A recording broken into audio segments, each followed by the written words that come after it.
Chapter 1155. Blazing Flame Monarch, 5th level of the Wizard's Pagoda. Within the secret laboratory, Grimm stood in front of a delicate and intricate alchemy experiment table, silently examining the resplendent image diamond in front of him. The image diamond was no longer dark and abstruse like before. Instead, it shone with a dazzling light, bright and mesmerizing. However, not only did the light it emitted not illuminate a certain area, it instead made the room that was originally filled with sunlight dim and serene, as if the light source was shrouded by a thin veil. The surface of the image diamond had already been engraved with dense, strange patterns and lines. The delicate and small array glyphs densely covered the entire shell, leaving not even the slightest space. This was a masterpiece that Grimm had spent a month to complete with great difficulty. But now, this strange half-finished product had been embedded into the body of the 3-meter-tall elemental magic equipment. Above them, the Shadow Pearl, known as the Darkness Tribe's origin wizard weapon, floated in the air. A sea of shadow matter surged out of the pearl and entered the elemental magic equipment. As the shadow matter invaded the elemental magic equipment, the body of the elemental magic equipment gradually became dark and gloomy. The edges of the metallic body that had been solid also became hazy and illusory, beginning to transform into the energy of the dark element. This elemental magic equipment that was originally only level 3 could no longer help Grimm. Thus, with the idea of reusing trash and modifying it rationally, Grimm modified the level 4 image diamond into a magic puppet crystal core, replacing the original elemental crystal core of the elemental magic equipment. Other than upgrading the core, Grimm was not stingy with his resources. He urged the Shadow Pearl to modify the metallic body of the elemental magic equipment into some kind of shadow metal. If all of these modifications were completed, the elemental magic equipment would be able to smoothly evolve into a shadow steel magic equipment, becoming a powerful metal puppet that could move and turn invisible within the shadow matter. In the past, any metal magic equipment would have an indestructible metallic body, as well as a terrifying weight that would leave one speechless. Wherever they went, there would be a loud rumble, as if they had their own gravity barrier. After being modified into a shadow steel magic equipment, all shadow metal would be supported by shadow energy. As long as there was a shadow within a radius of 50 meters, they could rely on the power of the shadow to move around like a light ghost. More importantly, even though their original forms were huge and heavy, they could hide in palm-sized shadows without being noticed by others. Therefore, shadow steel demonic machinery was also a strange branch of metal puppets that was most proficient in assassination.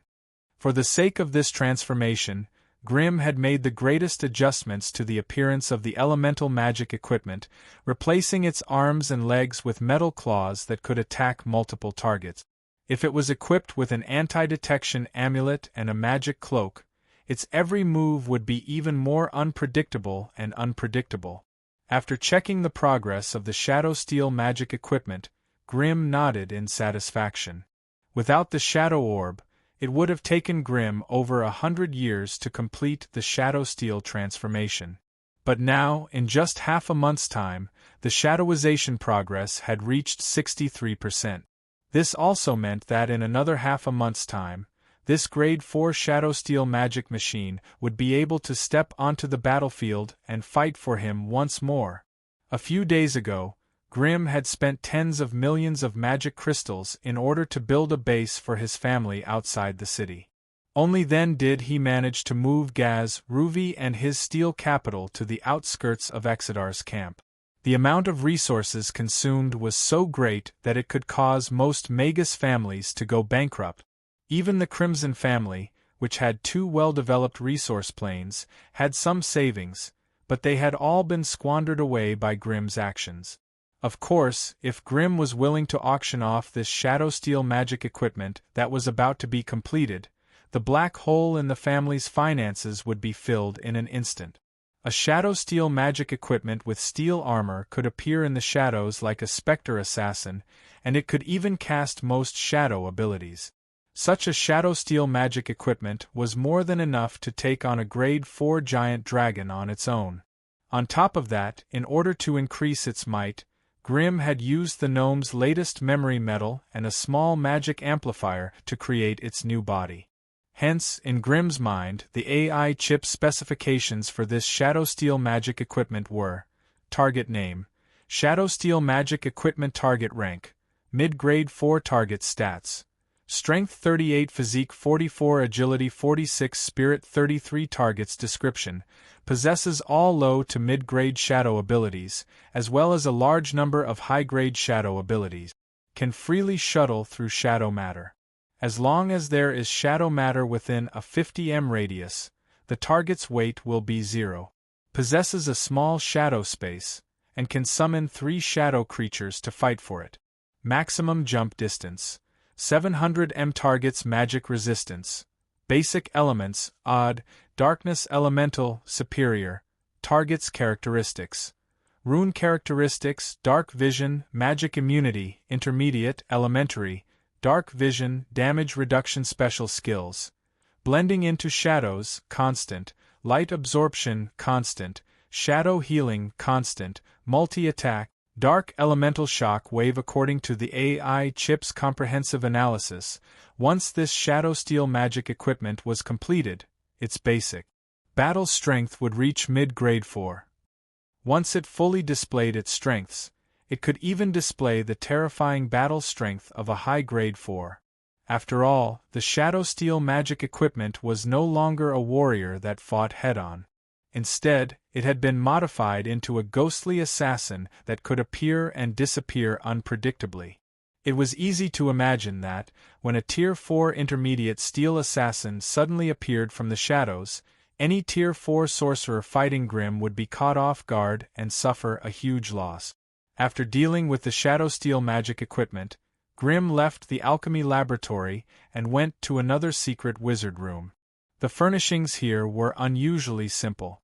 There was a stone table, a stone chair, and a thick book lying quietly on the stone table. However, the defenses here were unusually tight. The walls, floor, and ceiling were covered in strange, intricate runes. Together, they formed a small, almost self-contained space, separating the secret room from the rest of the wizard's pagoda. This way, nothing that happened in the secret room could be detected through divination or prophecy spells. This was the secret wizard room that Alice had personally built for Grimm, and it was also the prison for the Book of Wisdom. It couldn't be helped. Even though the Shadow Pearl was a level 5 holy item, it did not belong to anyone. Hence, he only needed to cast a simple fate protection to prevent the dark witches from detecting it. However, the Book of Wisdom was different. It was a level 5 divine weapon with a clear owner. With the support of the God of Wisdom Jello's endless divine power, if he could not find a way to isolate the connection between the divine artifact and its master, Grimm would have to hold it in his hand at all times to prevent it from escaping. Hence, Grimm could only ask Alice to create a small space domain that was almost completely isolated from the outside world. Only then did the Book of Wisdom quiet down. Following the explosion of flames, Grimm's tall figure appeared in a corner of the secret room. This secret room was already isolated from the outside world, and there was no way to enter or exit. It could only be teleported through a fixed spatial waymark. The spatial waymark was controlled by Grimm alone, and even Alice and Mary did not know about it. This also prevented any possibility of information being leaked. After entering the secret room, Grimm coughed violently for a long time before carefully sitting in front of the stone table. He gently flipped open the Book of Wisdom. God is omnipotent. As far as the eye could see, there was only this simple sentence on the huge page. God is omnipotent. If the gods were so powerful, would there still be evil and filth in the world? Pretending to be mysterious, Grimm wanted to flip to the second page, but no matter how hard he tried, the remaining pages seemed to stick together and could not be lifted. Chapter 1156. Pretend to be a follower of the God of Wisdom? Grimm had never thought of such a thing before. If the gods could be divided into ranks, then the god of wisdom, Gerir, could only be considered a weak god, barely stronger than the lesser gods who had just ascended to godhood.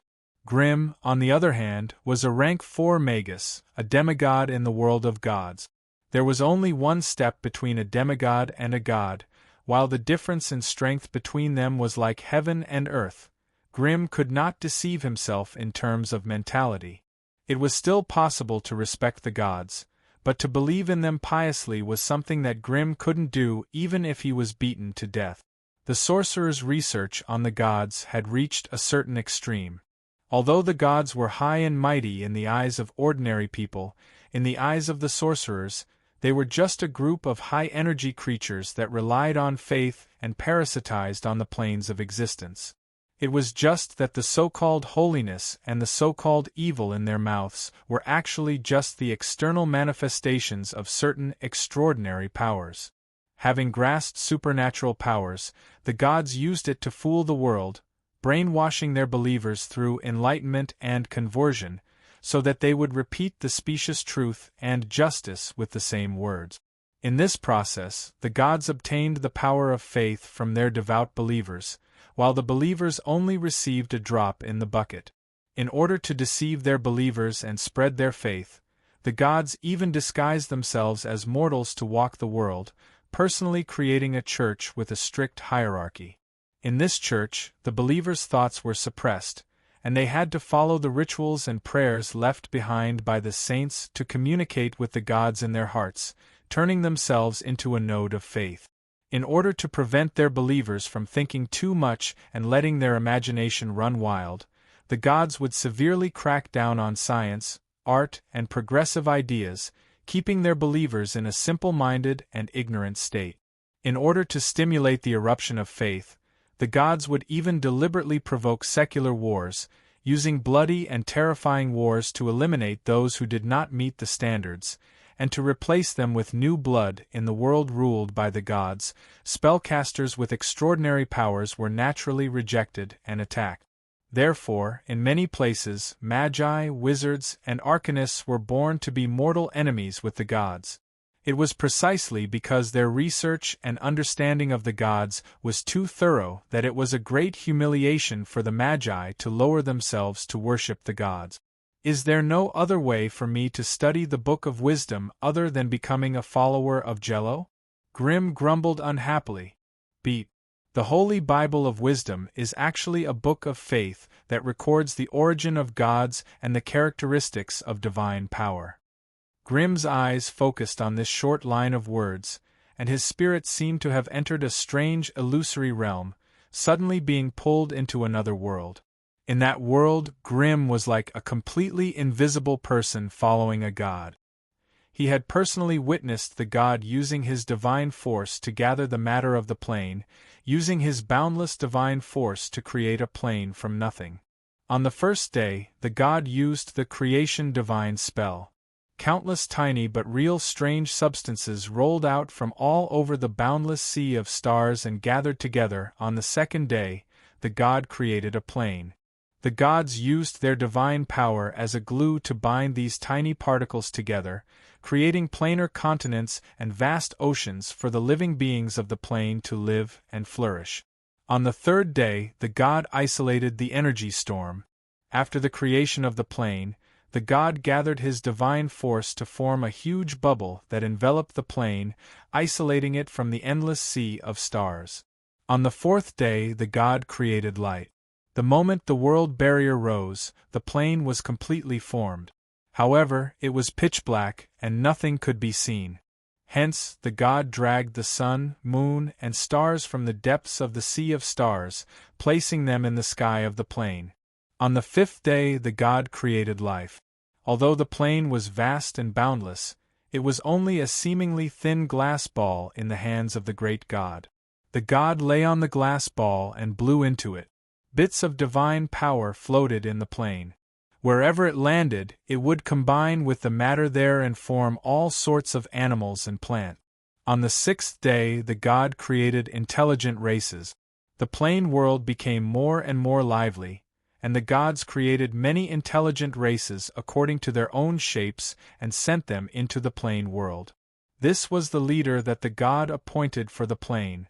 On the seventh day, the god became the guardian of the plane. After all this was done, the god went into a deep sleep, hoping to recover his strength. The god's divine force condensed into a human, elf, or orc, depending on the race of the reader, and began to walk the world, spreading civilization and spreading faith. In the 7 days that the god created the world, Grimm's spiritual undulations gradually harmonized with the gods. From this act of splitting the heavens and earth apart, he was able to comprehend some of the laws of heaven and earth that he normally couldn't touch. However, just as Grimm was immersed in the majestic divine force that created the world and destroyed it with a flip of his hand, the entire illusory world suddenly began to collapse due to a sudden alarm. Beep. Warning, warning. Host's thoughts have been invaded by a foreign energy, nearing a critical point. Awakening process activating. Grimm, who was formed from spiritual force, looked around blankly, only to see the entire world rapidly collapsing. The originally majestic and resplendent sea of stars suddenly shattered, and one by one, they turned into blazing fireballs that fell from the sky.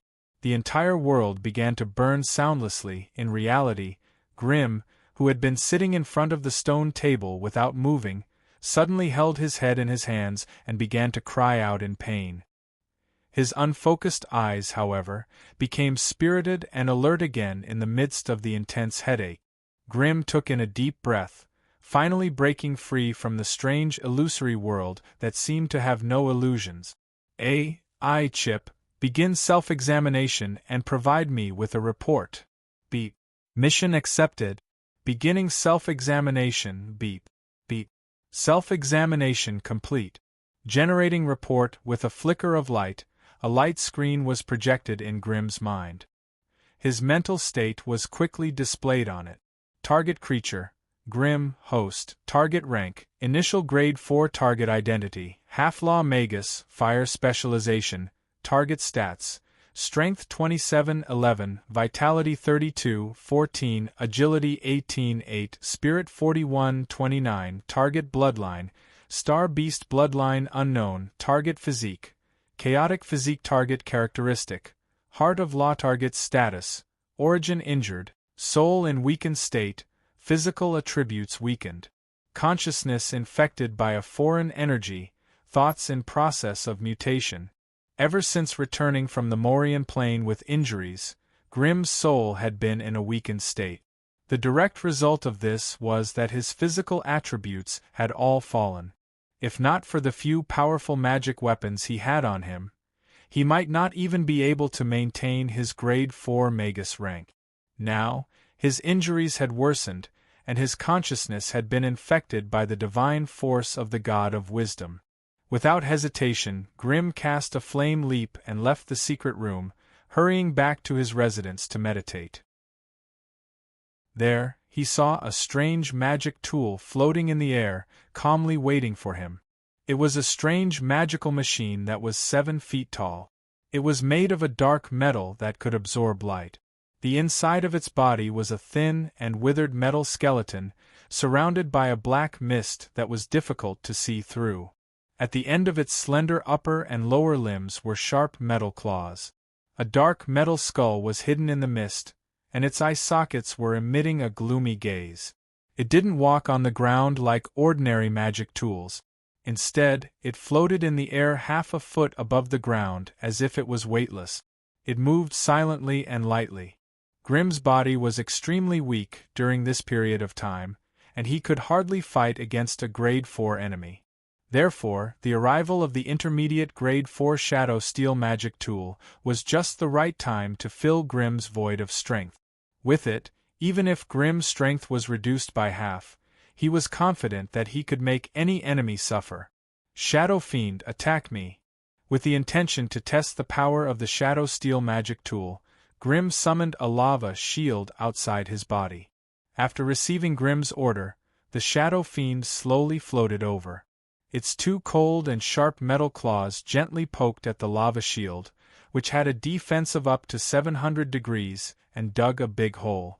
On the other hand, the reflected fire damage from the lava shield only shook the shadow mist around the Shadow Fiend for a moment before it silently melted away. Although it was only a simulated attack, Grim had already obtained the basic parameters he wanted. The basic attack power of the Shadow Fiend's metal claws was 400 degrees, but due to its multiple attacks, it could instantly deal 400 by 6 degrees of physical damage. Including the Shadow Shockwave, the Shadow Fiend's Shadow Ambush would deal around 2,900 to 3,200 degrees of damage. And this was no different from Grim's Berserk strike at his peak. Shadow Fiend, hide behind my back! After testing the Shadow Steel magic tool's attack power, Grim wanted to test the Shadow Fiend's stealth ability. After receiving Grim's order, the Shadow Fiend teleported behind Grim and squeezed its huge body into Grim's back. Grim lowered his head to take a look. Under the bright and gentle illumination of the alchemy laboratory, his back was compressed into a small area under his feet. It was hard to imagine that such a huge magic tool could actually hide there. Moreover, as Grim walked back and forth, his back was constantly changing and stretching, but he could not sense the existence of any life or energy within it. Grim condensed a small fireball and threw it at the back of the shadow, causing it to shake. Countless fragments of the shadow swayed in the flames, but he still could not sense the existence of any strange energy. When the flames disappeared, the shadow gathered back together again, as if he could not sense any movement within it. But when a blue light flashed in Grim's black eyes, with his elemental sight, he finally discovered a small dark shadow that was constantly moving around in the darkness. Moreover, as the master of the Shadow Fiend, Grim had a trace of spiritual connection with it. Therefore, even without using his elemental sight, he could vaguely sense its existence and approximate position. Therefore, after testing the Shadow Fiend's stealth ability from many aspects, Grim finally nodded in satisfaction. With the protection of the Shadow Fiend, he was finally safe again. Inside the molten cavern, a small group of dark shadows was moving slowly in the dark red cave. This was the only path to the blazing flame monarch, and also the area with the most fiery creatures and metal magic tools. Thus, if one wanted to infiltrate the blazing flame monarch, they would have to pass through this path of flames. Karen was a young witch with reddish-brown skin, azure eyes, and a devilish figure. She wore a set of black dragon-skin soft armor that showed off her beautiful figure. At this moment, she was wrapped in a layer of black mist, slowly swimming in the shadows of the metal magical machinery. Within the molten cavern, the metal magic tools were fixed guards, guarding every path and every cave. On the other hand, the flaming creatures were moving sentinels. They wandered aimlessly in the winding cave. Every time they discovered an intruder, all the sentinels would be instantly activated, using the most ferocious firepower to destroy the enemy halfway. Karen was only a Grade 3 Dark Witch, but she wanted to enter the private wizard's tower of a Grade 4 legendary fire wizard. At any other time in the past, she would not have been so unwise.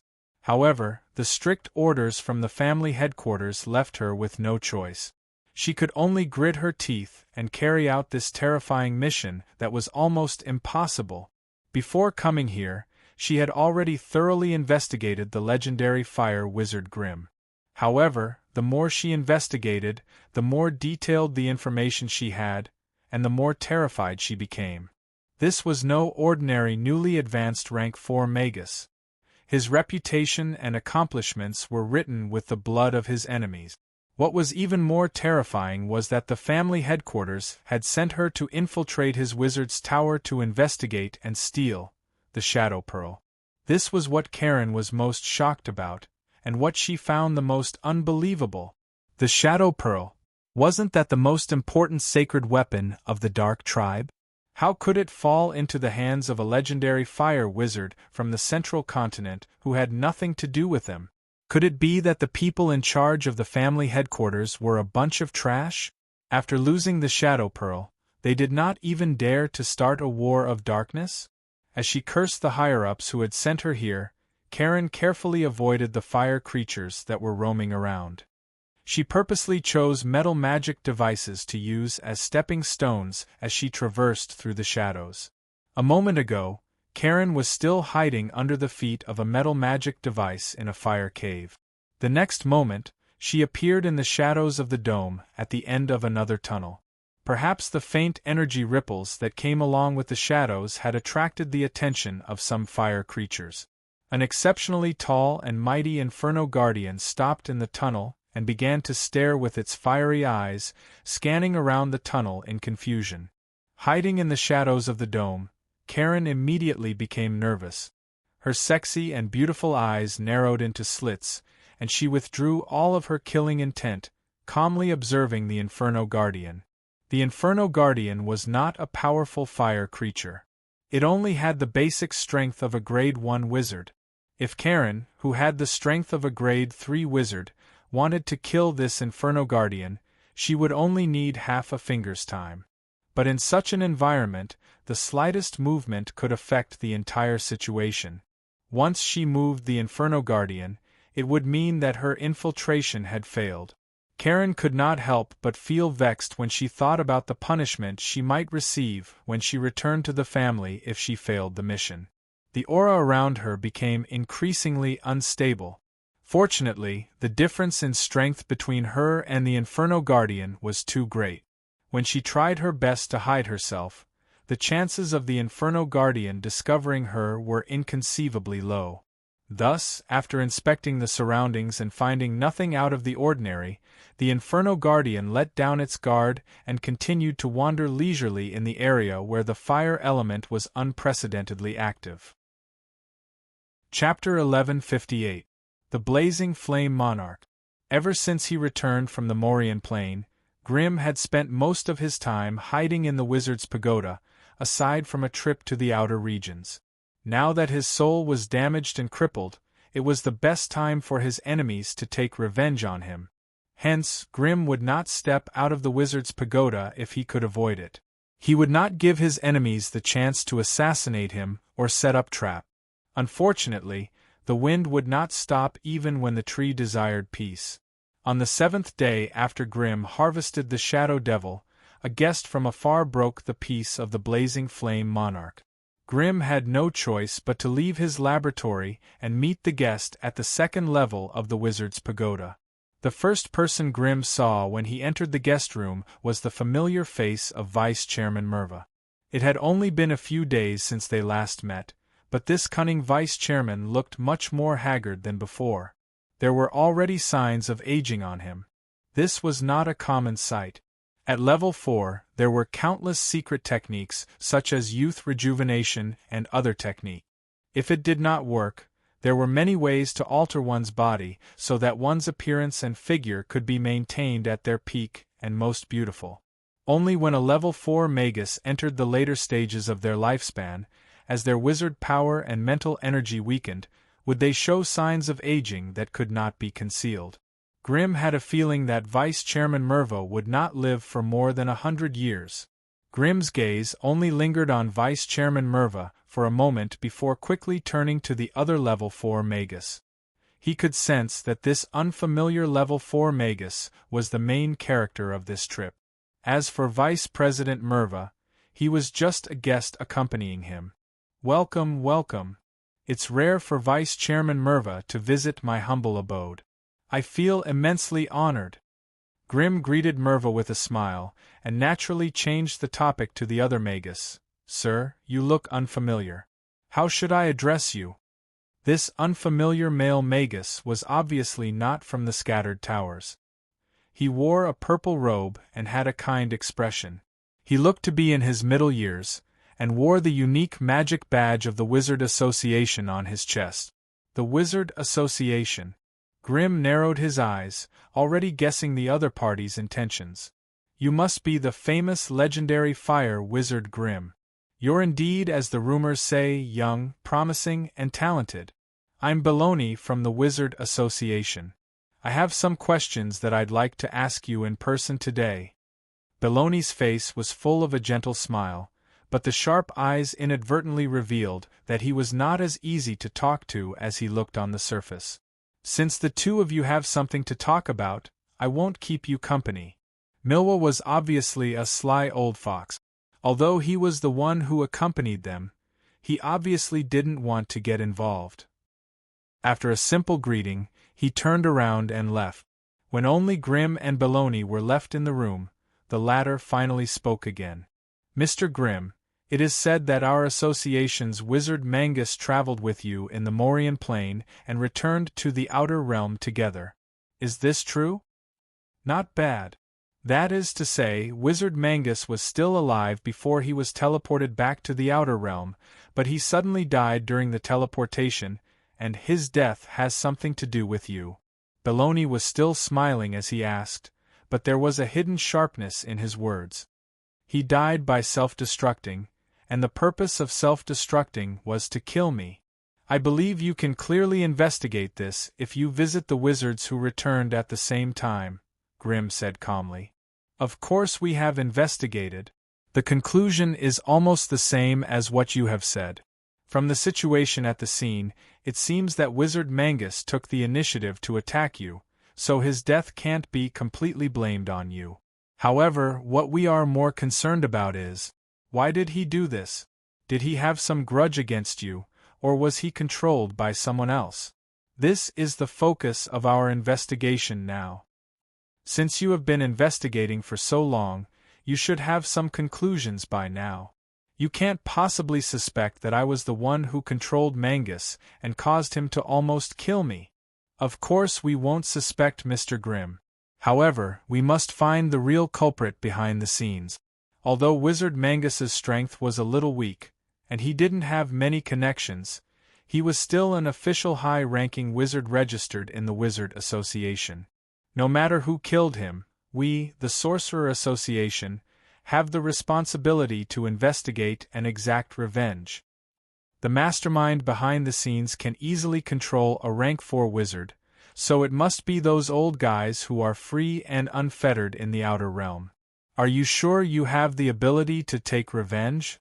Grimm squinted his eyes, and there was no trace of a smile on his face. He seemed especially serious. "This is not something you need to worry about, sir," Wizard Baloney said with a sincere smile on his face. "It's not like we don't have a great wizard supporting us. We can deal with the internal affairs of the wizard world, but as for the affairs of the outer realm, as long as we report it, there will naturally be someone more powerful to deal with it. Therefore, we just need a name to confirm whether our investigation is correct or not. I'm sure Mr. Grimm won't mind telling us the name of the person who killed you, right?" Grimm thought carefully for a long time, and finally squeezed out a name that he hated the most from the gaps of his teeth. "Medusa." Being able to borrow the power of the Wizard Association to deal with Great Witch Medusa was a good thing that Grimm couldn't ask for more. "It really is her." Upon hearing Medusa's name, Wizard Baloney's face did not show much surprise. Instead, he exchanged a few more words with Grimm, then got up and left. After Baloney left the Flame Monarch, Grimm stood in the guest hall for a while before returning to the upper levels of the Wizard's Pagoda. The experiment was a success. Be it the cunning Mirwa or Baloney from the Wizard Association, none of them detected the existence of the Shadow Demon. Of course, this was also because they were in Grimm's personal Wizard's Pagoda and did not dare to scan their surroundings with their mental energy. However, the fact that the newly created Shadow Demon had such concealment abilities was enough to make Grimm overjoyed. After returning to the upper levels of the Wizard's Pagoda, Grimm made another mental communication with the faraway Gargamel and received another piece of good news. The Crimson family and Molten City had signed a secret trade contract. In the future, the Crimson family would be able to exchange dragon blood, dragon bones, dragon crystals and other high-level resources for the Keira's alloy produced by Molten City. According to the amount of the trade, Grimm estimated that they would be able to create a magic furnace every 2 months. This also meant that the Crimson family would have an additional floating battleship every 2 months. This was extremely important to the expansion of the Crimson family's strength.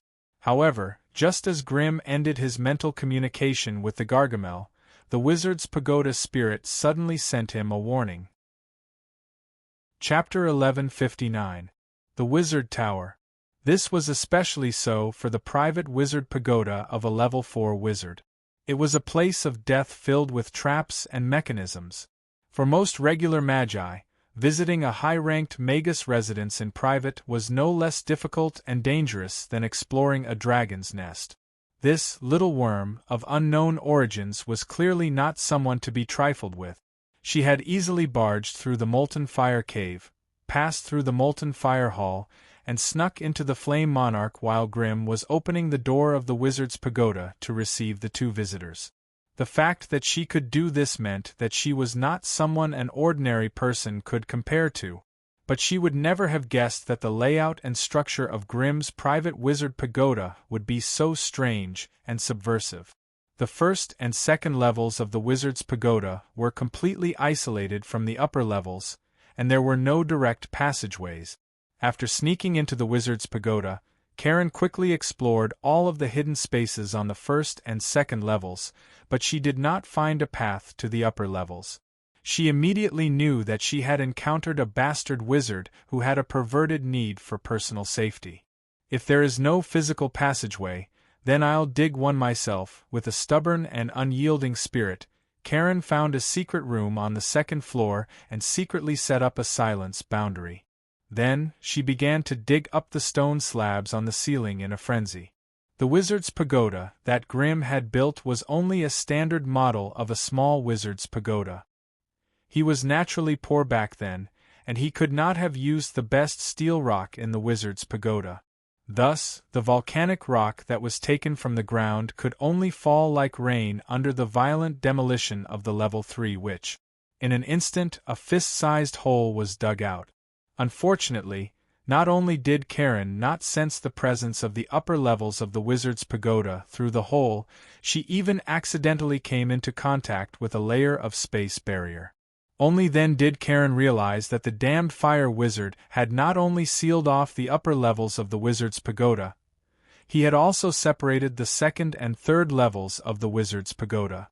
The two levels of the wizard's pagoda seemed to be connected, but they actually belonged to two completely different dimensions. If he wanted to enter the upper level of the wizard pagoda, he had to use a fixed teleportation formation spell or use the short-distance teleportation spell like Grimm. But to use the short-distance teleportation spell, he had to obtain the specific dimensional waymark of the wizard pagoda's upper level, as well as the teleportation authority of the wizard pagoda's tower spirit. This time, Karen was completely blinded. Although she was proficient in shadow jumping and could pass through as long as there was a shadow, she was still able to do so. However, the spatial barrier in front of them blocked all paths forward. If she were to jump around aimlessly, she might still be on the second level of the wizard's pagoda at one moment, and in the next moment, she might be thrown into the dangerous interdimensional layer by the space turbulence.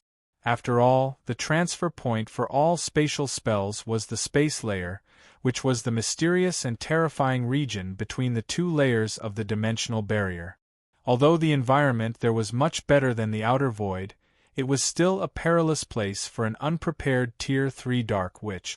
Just as Karen was panicking, not knowing how to sneak into the upper level of the wizard's pagoda, her every move was captured by the wizard's pagoda's tower spirit. Through the surveillance crystal, Grimm looked at the hateful thief who was sneaking around in his home. He frowned and said coldly, "Shadow Devil, go and catch her for me." After he finished speaking, the room was still calm, and he could not sense any movement. However, the strange shadow of the Shadow Demon was no longer in Grimm's shadow. Karen weaved through the shadows quickly. Every time she jumped, she would pass through one or several walls and appear in a completely unfamiliar room.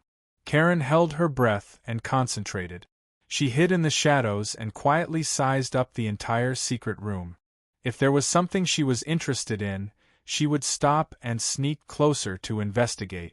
If there was nothing out of the ordinary, she would jump out again and emerge from the shadows of another secret room. As a dark witch, the place where shadow energy existed was their world.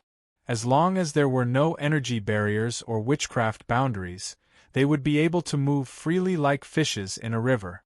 They could go anywhere they wanted to go and create a splash. But this kind of leisure could not last long. As Karen moved slowly in a wide wizard hall, she suddenly turned around and looked at a corner of the hall. There, in the shadow of a pillar, she suddenly felt a strange ripple of shadow energy. This was not an elemental ripple produced by an explosion of shadow energy, but the ripple of energy caused by a creature moving in the shadow. As an elite among the dark witches, Karen could not be more familiar with this kind of energy ripple. Could there be other shadow creatures here? Karen could not help but mutter to herself. In order to protect themselves and their property, high-level wizards would often raise all kinds of strange and ferocious wizard beasts or summoned creatures in the wizard's pagoda, so it was not impossible for some shadow creatures to appear. Thinking of this, Karen could not help but feel nervous. She hid in the shadows and silently observed the deep darkness. She could feel that there was something strange about the shadow there. It was like boiling water, much more active and restless than other places. And in the deep darkness, there was a gigantic shadow monster, baring its fangs and brandishing its claws, looking like it was about to devour someone.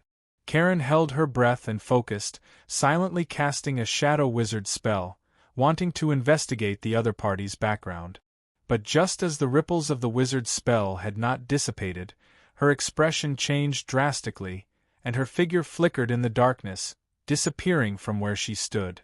Almost at the instant she disappeared, a strange creature several times her size suddenly appeared in the depths of the darkness.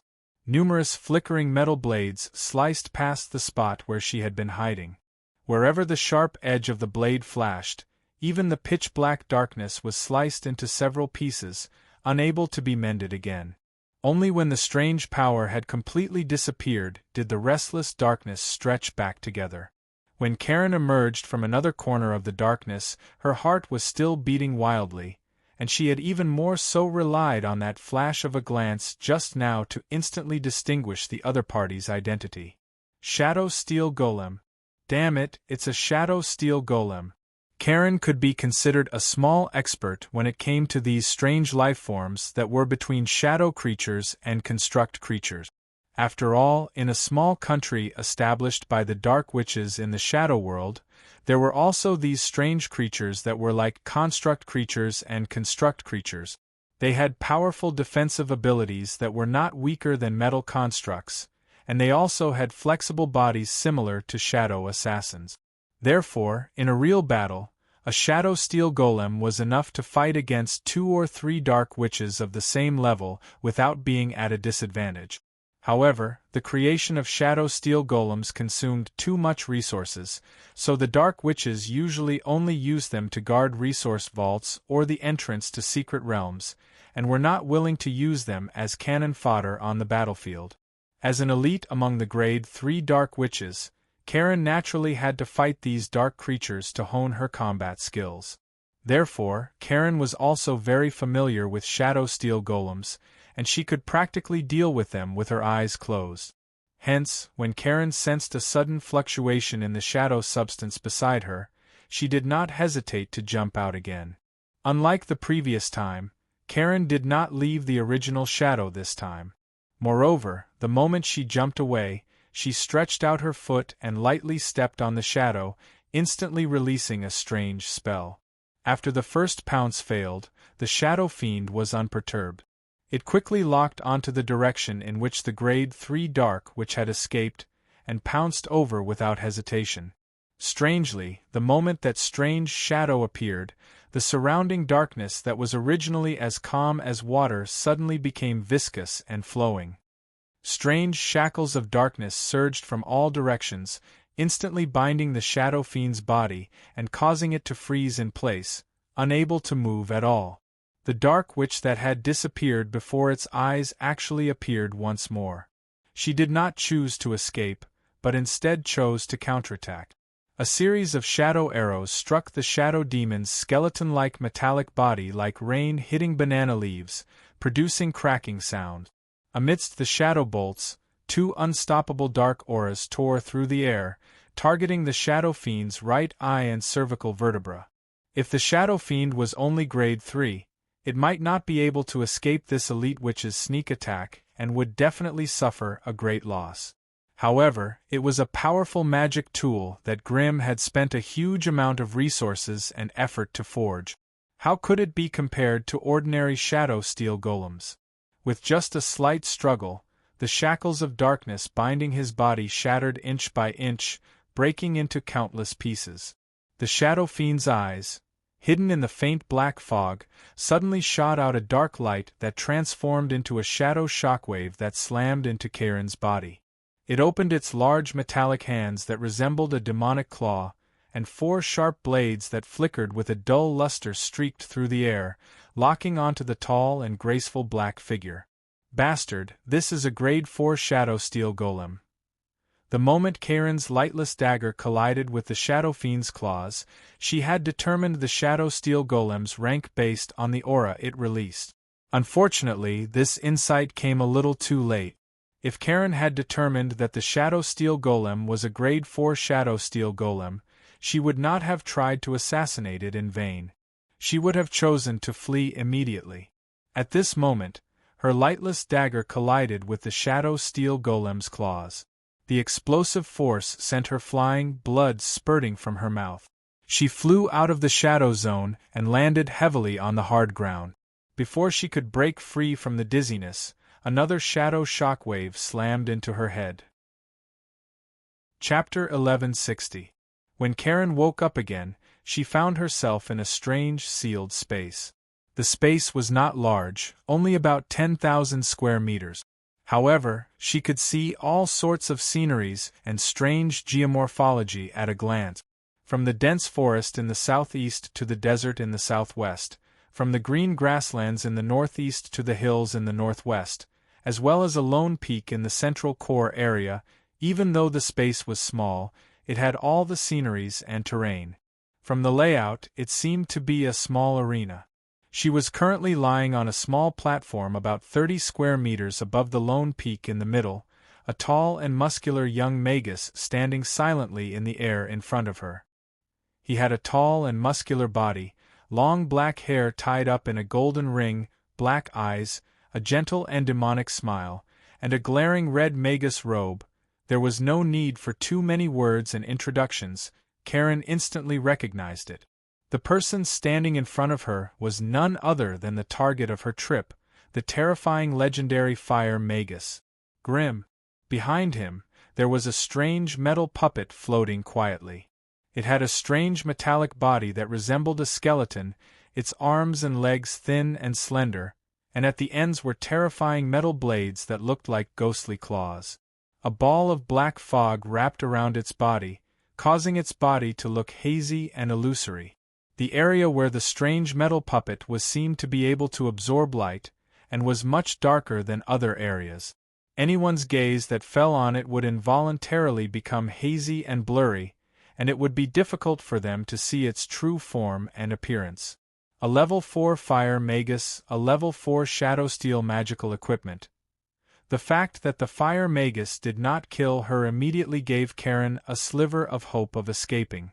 However, when she saw this combination, Karen's fighting spirit was instantly extinguished. She could no longer muster up any thoughts of resisting or escaping. "You're a dark witch?" The young fire magus stood in the air. His voice was not loud, but it strangely shook the world. The rumbling reverberated in the air, like a shocking clap of thunder. This showed the young fire magus' terrifying control over the world. Before Karen came here, she had erased all signs of a dark witch from her equipment and body, so no one could prove her identity as a dark witch from her appearance alone, except for the symbolic shadow energy in her body. The other party didn't restrict his spell energy? Was it because he didn't have enough experience, or did he not care? Karen crawled up and looked up at the legendary fire wizard high above. She hissed, "If you want to kill me, then kill me." There's no need for so much nonsense. I won't answer any of your questions. Grim sneered. The muffled laughter was like muffled thunder that rolled through the ground, and it shook the heavens and the earth to the point of trembling. Those crazy women in the north are really unreliable. You dark witches, you just promised not to play any more tricks, and now you're sent here. What? Circe wants to test my resolve and see if I dare to kill you. Or do you think that a level 3 witch can come and go as she pleases in my wizard's pagoda? Karen's face was cold and expressionless, as if she hadn't heard Grim's question at all. You're quite skilled, and it would be a pity to kill you just like that. Why don't you play with my shadow demon for half a year and I'll let you go? Upon hearing Grim's words, Karen raised her head and looked at the strange golem behind him.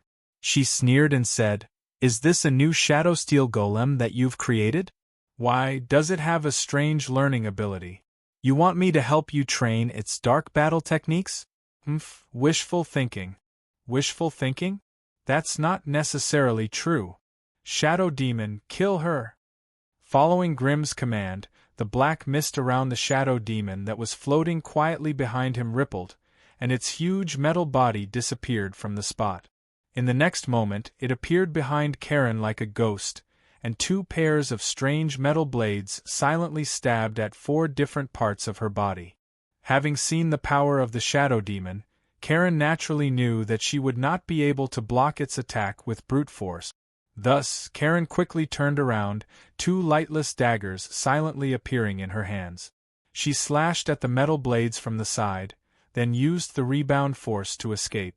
In the next second, 2 strange figures with a great disparity in size, strength, and agility began to dodge and move about in the shadows, leaping and moving quickly. Clang, clang, clang, clang, the sound of metal blades clashing against each other could be heard, but strangely, there were no sparks or sparks. With Karen's strength, there was no way she could withstand the shadow demon's violent power, and her agility was clearly not as fast as the shadow demon. Thus, Karen did not have the slightest ability to retaliate in battle. She could only rely on her agile body and strange shadow wizard spells to restrain the shadow demon, or borrow its strength to escape, or dodge and move, barely avoiding being killed by the shadow demon. Less than a quarter of an hour into the fight, Karen seemed to suddenly understand something. She stopped abruptly, threw away the lightless dagger, and closed her eyes. She did not dodge or give way to the metal blades that swept towards her, looking as though she was seeking a quick death. "Stop!" Following Grim's shout, the shadow demon's metal blades stopped abruptly, hovering above Karen's beautiful and slender neck. However, in the midst of the howling wind, the violent energy had already left 4-inch-long scratches on the other party's delicate and fair skin. Purplish-black blood instantly soaked Karen's tight-fitting leather armor. "Kill me! You bastard, why don't you dare to kill me?" Even though her neck was injured, Karen did not seem to feel it and continued to curse angrily. You dark witches are really a bunch of people who don't fear death." Grim leisurely floated above Karen, "but you don't have to be so arrogant. Look up at this strange space." Hearing Grim's words, Karen looked around, and her expression immediately changed. She did not know when, but the sky above this strange space had become pitch black. A dim, dark sun hung high in the sky, overflowing with black light. Shadow Pearl. Karen muttered a terrifying name.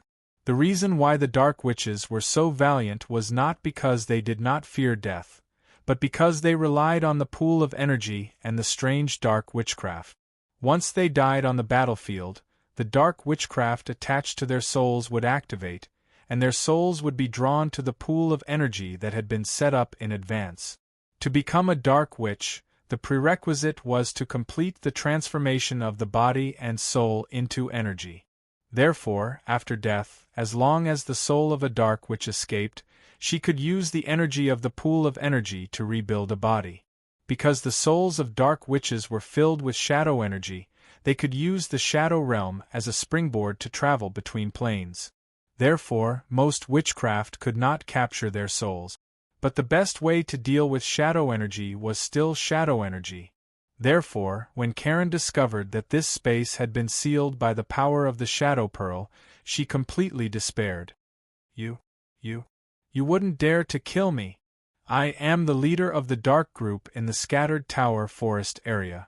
If you kill me, the clan will definitely launch a bloody revenge.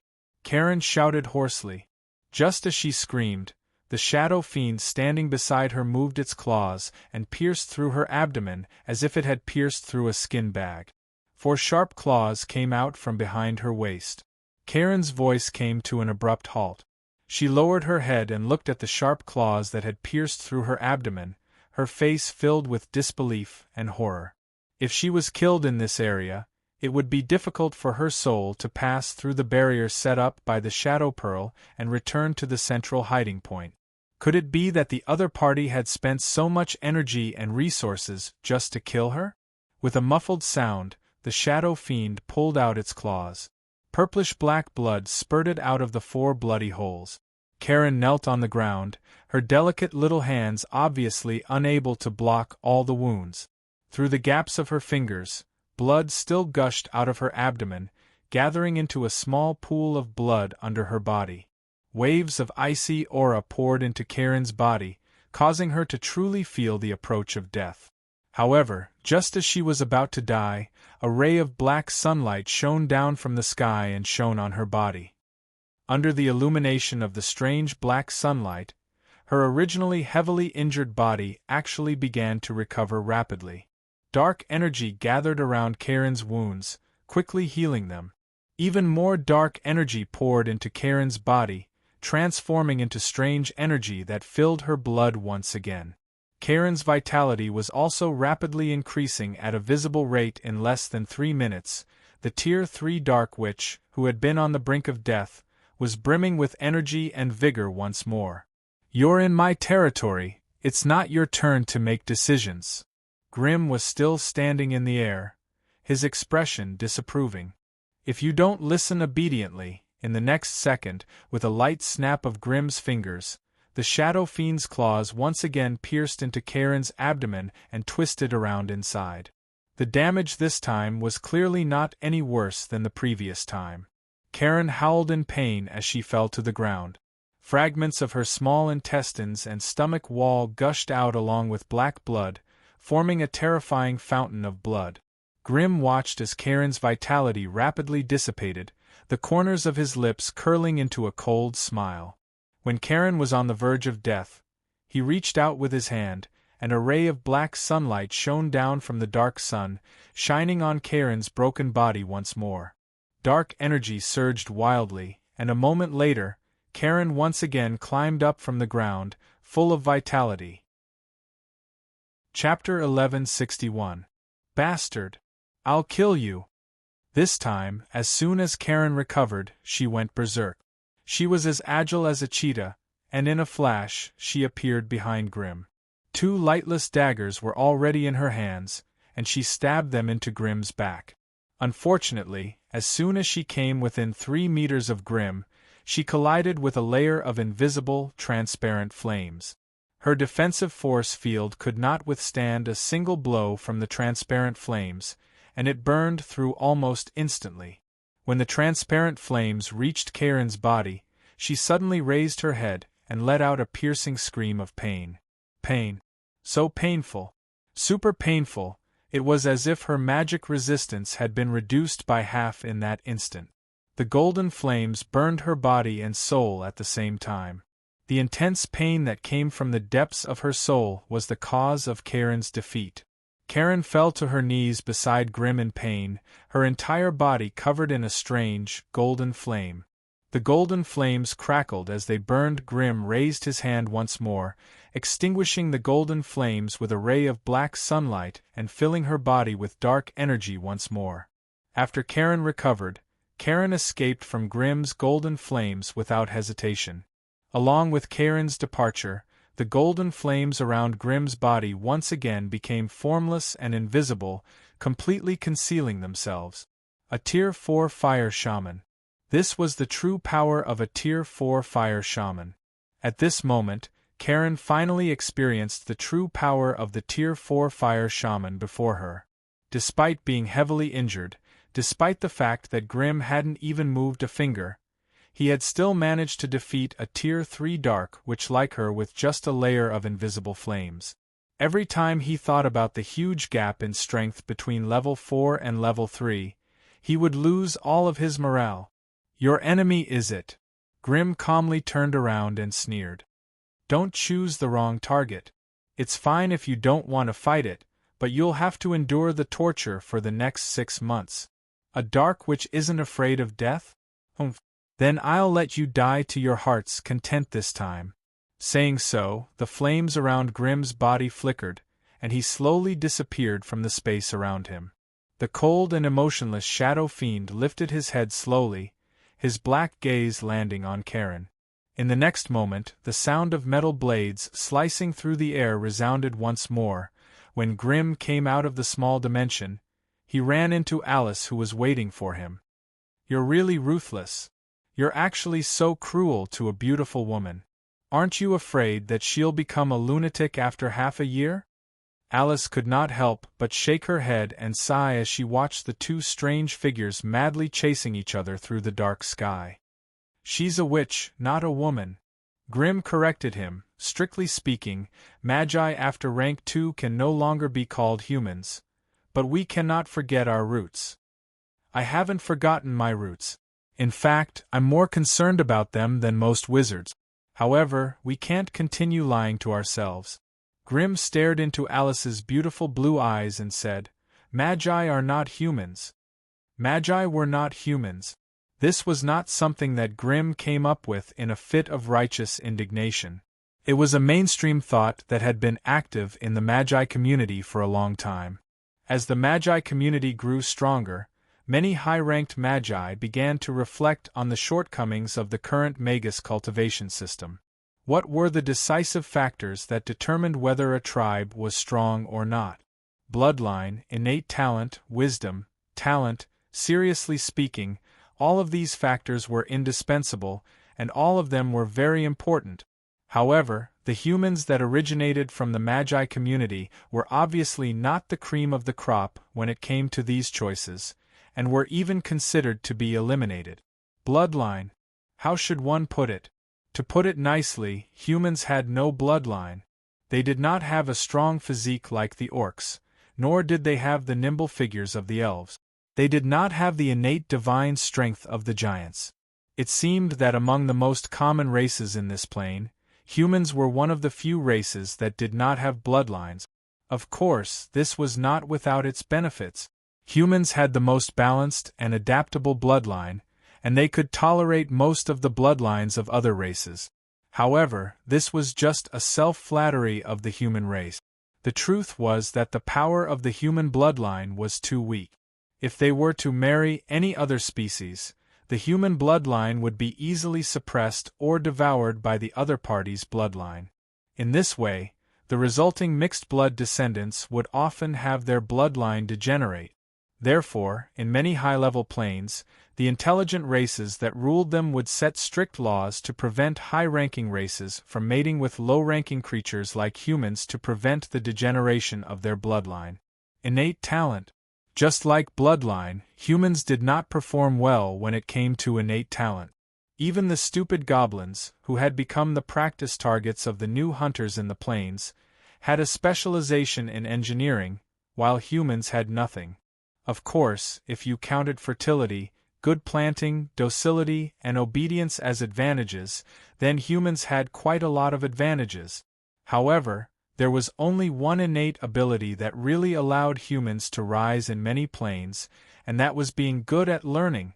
Humans did not have the sharp claws of wild beasts, nor did they have the wings of birds of prey that could fly. That was why humans were especially good at learning from races or creatures that were stronger than them.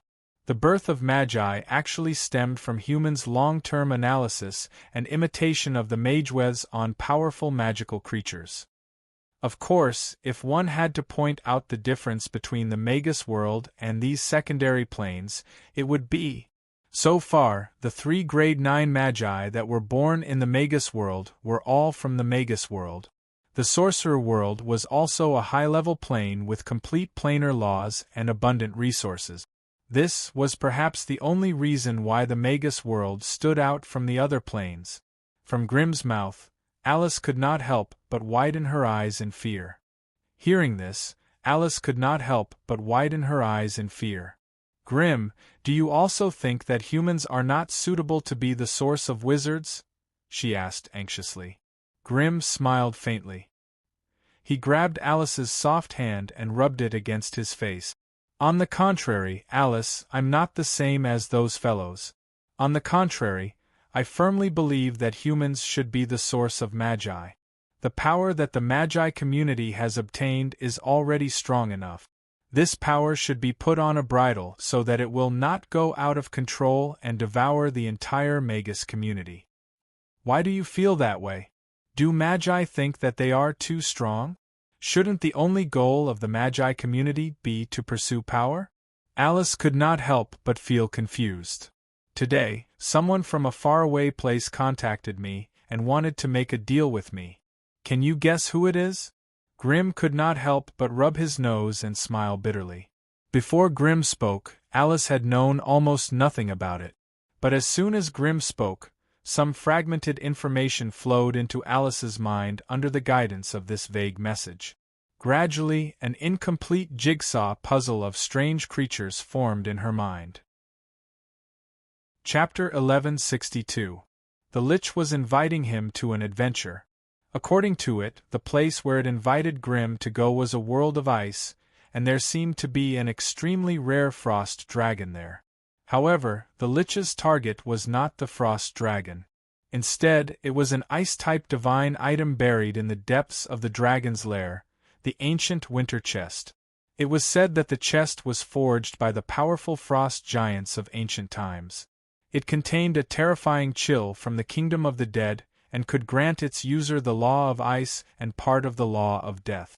From the properties of the treasure alone, it was extremely compatible with the Lich Kongness.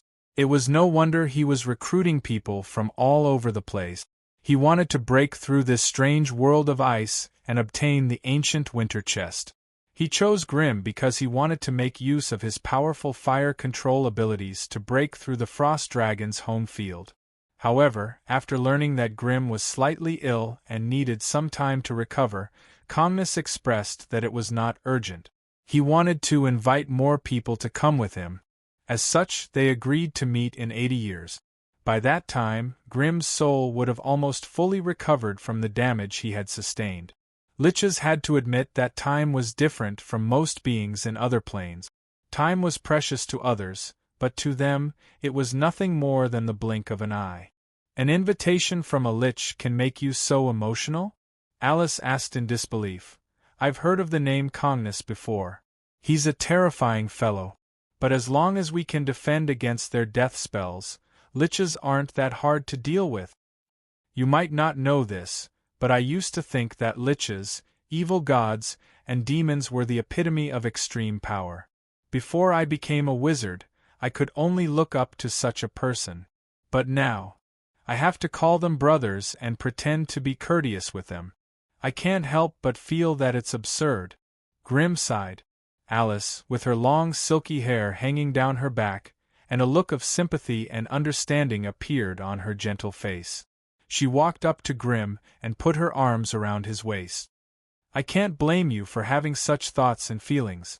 The speed of your advancement is simply too fast, so fast that it's hard for you to adapt to it. Which of those Tier 4 sorcerers did not spend 300 to 400 years to grasp the status and power they had now?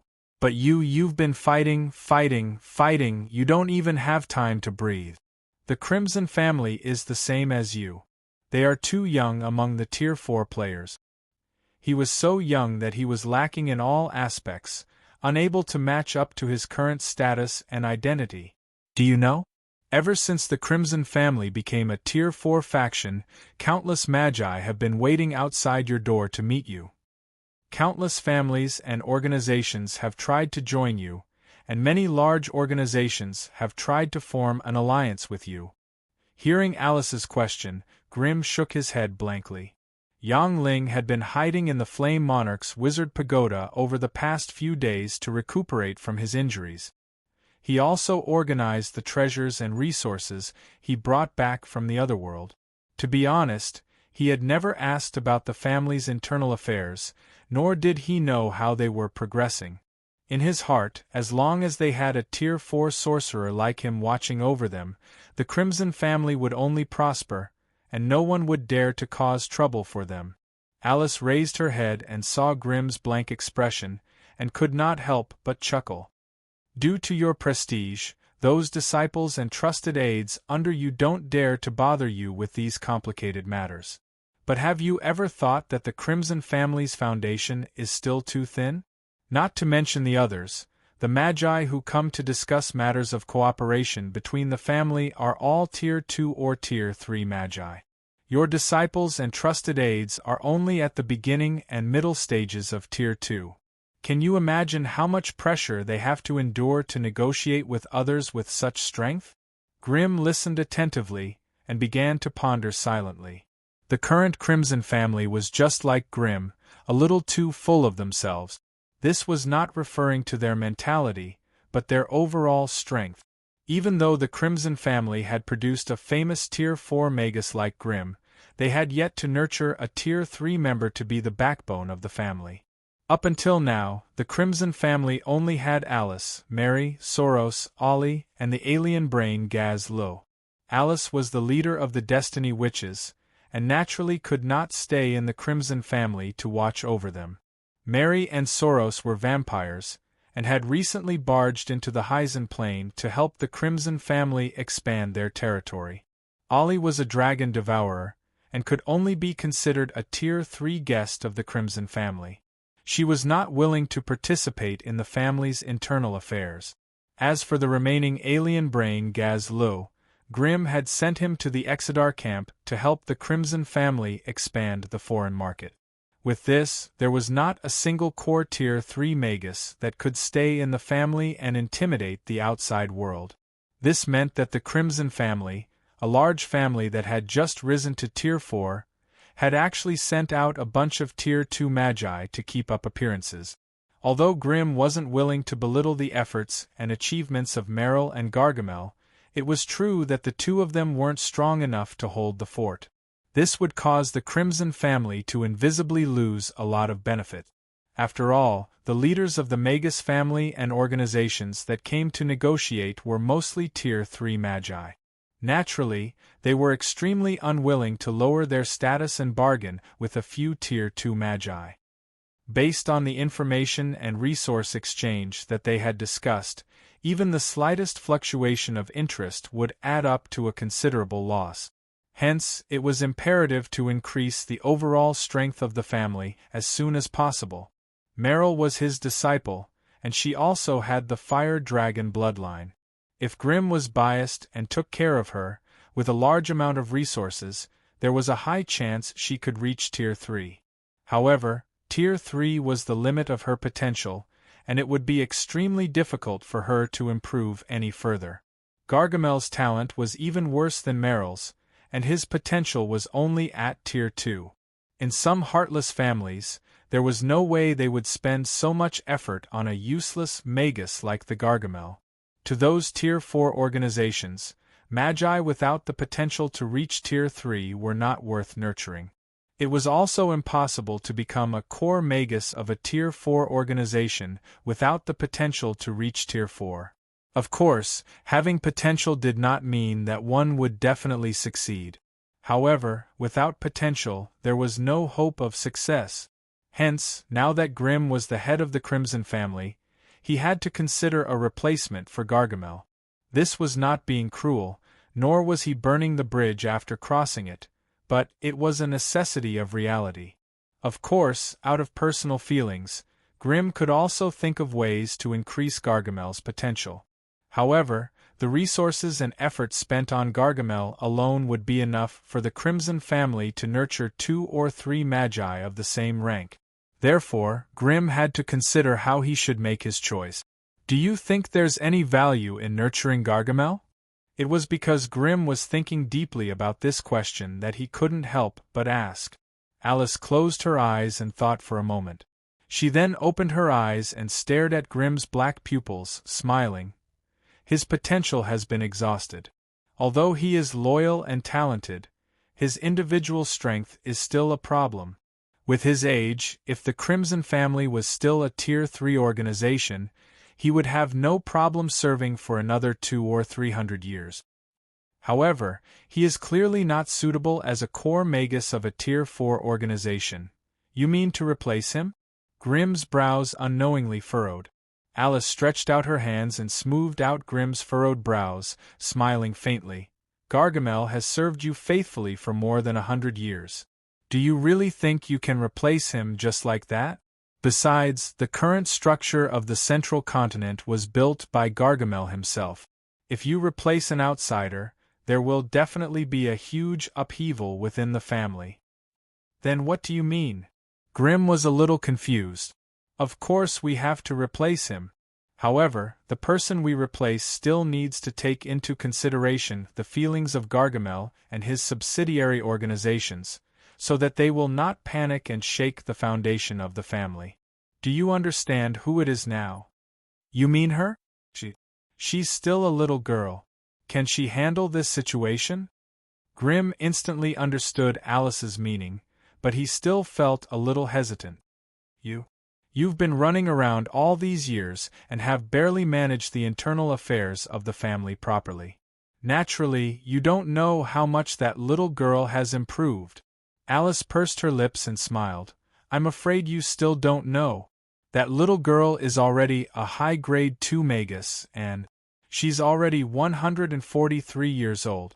She's no longer the little girl in your heart. High-grade 2.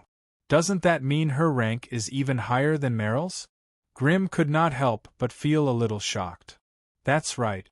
That girl's advancement speed is not inferior to yours at all.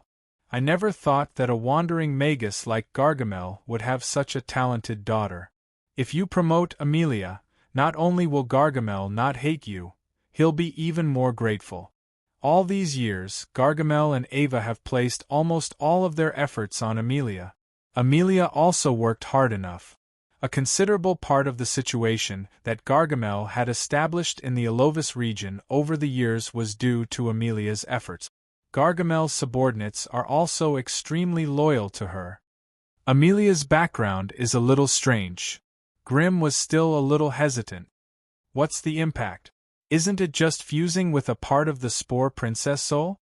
Are you still afraid of the subterranean tribe coming to cause trouble after becoming a grade 4 magus? Hearing Alice's merciless retort, Grimm smiled in relief. Then find a time to call Amelia over. I'll reward her with a treasure and confirm her identity. Alice immediately chuckled. Chapter 1163. Hyzen Plain. This was a troll tribe located in the depths of the mountains, amidst a sea of forests. The flames of war had just been extinguished, and the vampires that had come from afar were quickly clearing up the battlefield. Mary flapped her bat wings and hovered in the air. Below her was a huge stone plaza, and there were countless troll corpses piled up on top of each other. These trolls were all 3 meters tall, with indigo skin and thick hair. 2 long fangs protruded from their lips, and the hair on their heads was dyed red. Their bodies were very strong, and their limbs were especially slender. The weapons they used were sharpened wooden spears and peculiar spears. Of course, these weapons were all dipped in poison. It was a paralytic toxin extracted from a plant. A spoonful of toxin could easily take down an adult giant berserker elephant. Unfortunately, these poisoned weapons were practically harmless to the vampires.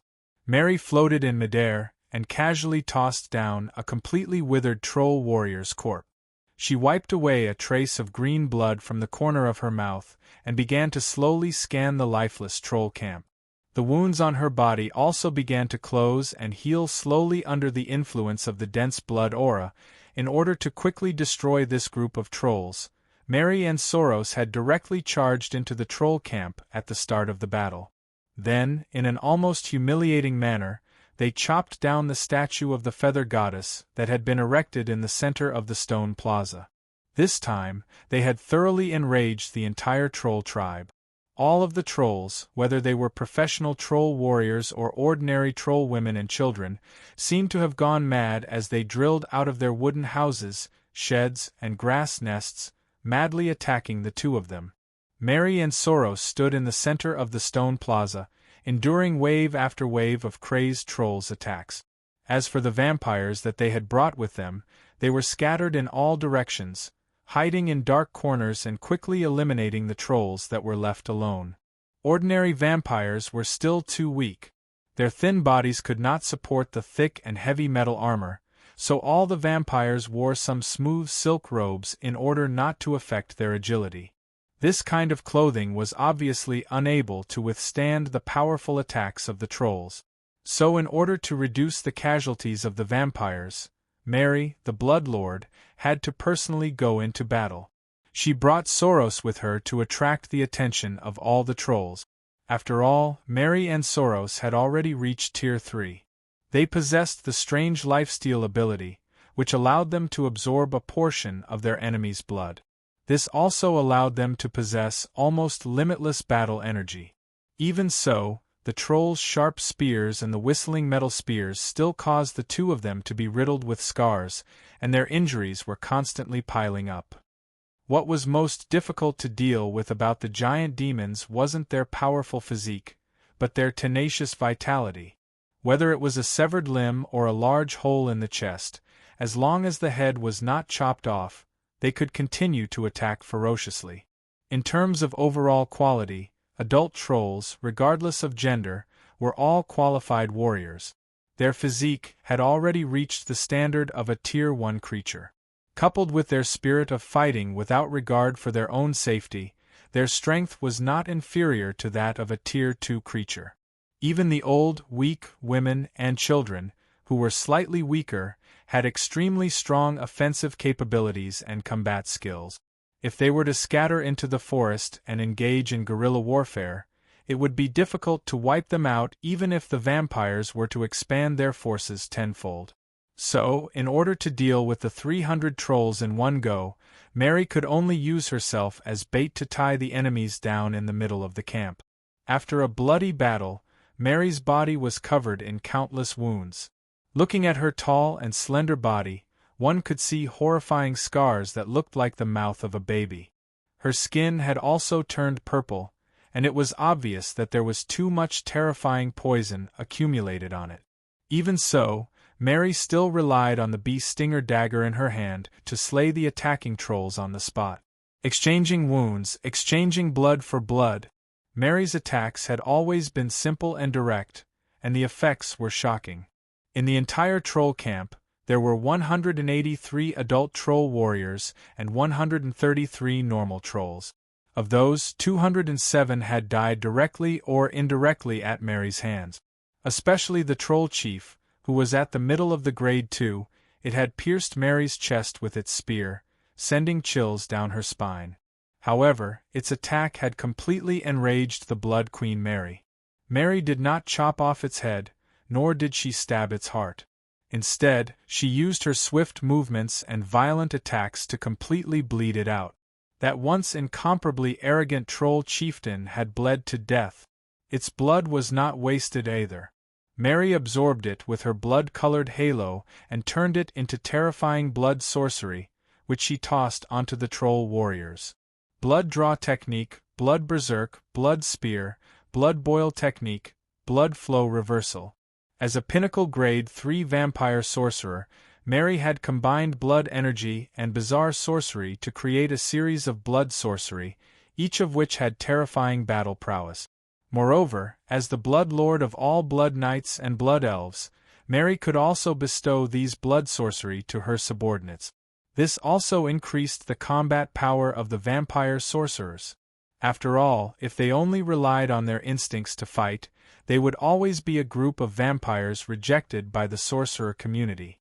But now, with these blood sorcery, they could also arrogantly call themselves blood sorcerers. In the forest far away, the battle continued. When the number of trolls in the camp fell to less than 50, they finally retreated in fear and began to flee into the forest. Mary did not participate in the follow-up attack. Instead, she flapped her tattered bat wings and floated above the mountains of troll corpses. She absorbed the thick blood energy here and worked hard to heal the wounds on her body. Shortly after, Soros, who was wearing a suit of fine armor, walked back with heavy footsteps. He knelt down and placed a hideous troll head in front of Mary. This was the head of an old troll. Its skin was loose and wrinkled, and the hair on the top of its head had withered. A white beast's tooth pierced through the wing of its nose. 2 large, drooping earrings hung from its 2 large, drooping ears. The old troll's eyes were wide open and it bared its teeth. It looked fierce and cruel, however. The most eye-catching thing was the faint layer of magic that lingered around its head. The Troll Tribe's Witch Doctor. Strictly speaking, the Troll Tribe's Witch Doctors were spellcasters who had mastered some elemental power. However, they combined elemental power with various biological herbs to form an extremely unique method of mixing poison. The purplish-green poison in Mary's body that could not be quickly dispelled was due to it. After the death of the Troll Chieftain, the Troll Witch Doctor saw that the trolls were about to be annihilated. The cunning and treacherous Troll Witch Doctor immediately ordered the trolls to scatter and flee. He himself mixed into the fleeing group, hoping to escape the pursuit of this terrifying group of enemies. Unfortunately, it did not know how to conceal its strange elemental power. How could it hide from the eyes and ears of Mary and the others? Mary stayed here to recover, but she sent the Grade 3 Blood Knight Soros out to kill the Witch Doctor. As expected, it only took a quarter of an hour for Soros to bring back the head of the Grade 2 Troll Witch Doctor. However, after this bloody battle, Soros' thick armor was full of dents, and most of the spikes on the armor were bent and broken. The sticky and smelly purple blood of the ogre covered his body in layer after layer. Even though he was simply kneeling there, a terrifying pool of blood quickly gathered beneath his body, and on top of it floated a layer of minced flesh and unknown organ fragments. I say it's yours. I need to know the location of the Troll Kingdom and the distribution of their tribes as soon as possible. In addition, I need to know what kind of powerhouses they have in their tribes. I need to know every single one of them. Mary shouted from high up in the air. Yes. A slim and graceful figure flew over from the nearby forest, kneeling in front of Mary and replying in a loud voice. Immediately after, the Blood Elf Wizard Iza stood up and walked over.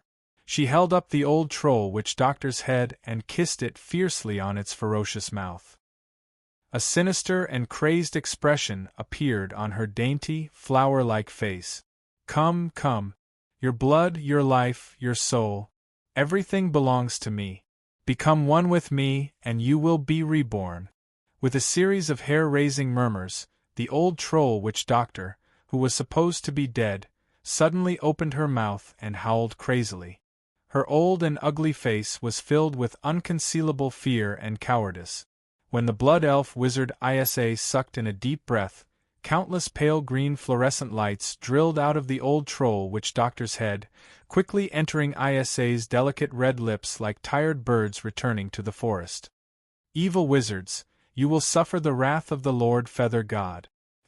Even if I die, I will curse you. A strange soul shadow appeared from the old Troll Witch Doctor's head and began to curse the Blood Elf in front of it. Unfortunately, it had already lost the ability to protect its own soul.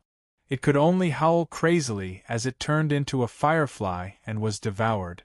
The Blood Elf Wizard Isa, who only had the strength of a Grade 2 Intermediate Troll Witch Doctor, began to tremble uncontrollably after devouring the Grade 2 Basic Troll Witch Doctor. A strange poison kept erupting in her body, dyeing her originally white and tender skin into an indigo color. Chapter 1164. I found it, Isa suddenly screamed in joy. But before she could raise her arm and point in the direction of the Troll Kingdom, an incomparably violent and thick thunderbolt fell from the sky, fiercely crashing towards her delicate body. Lightning of divine retribution! Mary screamed and raised her hand. Endless blood aura surged out from her body and formed a crimson barrier above Isa's head. The golden lightning and the blood-colored barrier collided, causing countless broken strands of lightning to shoot out and stir the surrounding space into a state of chaos. "Get out of the way!" Mary shouted at Isa as she struggled to hold on. Only then did Isa regain her senses. She and Soros quickly retreated out of the range of the golden lightning. As soon as Mary removed the crimson barrier, the golden lightning struck the huge square paved with green slabs of stone without any obstruction. Crack! The sound of thunder rang out. All the stones within a radius of 10 meters were turned into powder at the same time, and a huge pit was formed when it fell down. The stones at the edge of the deep pit were also struck by the thick lightning chains. The surface of the stones was scorched black by the electricity, and the air was filled with a strange stench of high-voltage electricity. Isa paled at the sight of the terrifying power of the golden lightning, her body trembling slightly. "Master, is this lightning of divine retribution?" Mary did not answer. She turned around and hovered in the air, her gaze landing on the depths of the mountain range. She could sense that the powerful divine retribution energy was coming from there. After a long while, Mary finally spoke. "It seems that the so-called feather god that the trolls worship is really something. He has actually grasped the power of divine retribution. That bastard Grimm made a grave mistake in his intelligence. There should be a powerful lightning creature at the pinnacle of Grade 4 there. Going into their territory with just this amount of manpower is definitely courting death." Pinnacle of Grade 4. Isa and Soros looked at each other and felt a chill run down their spines.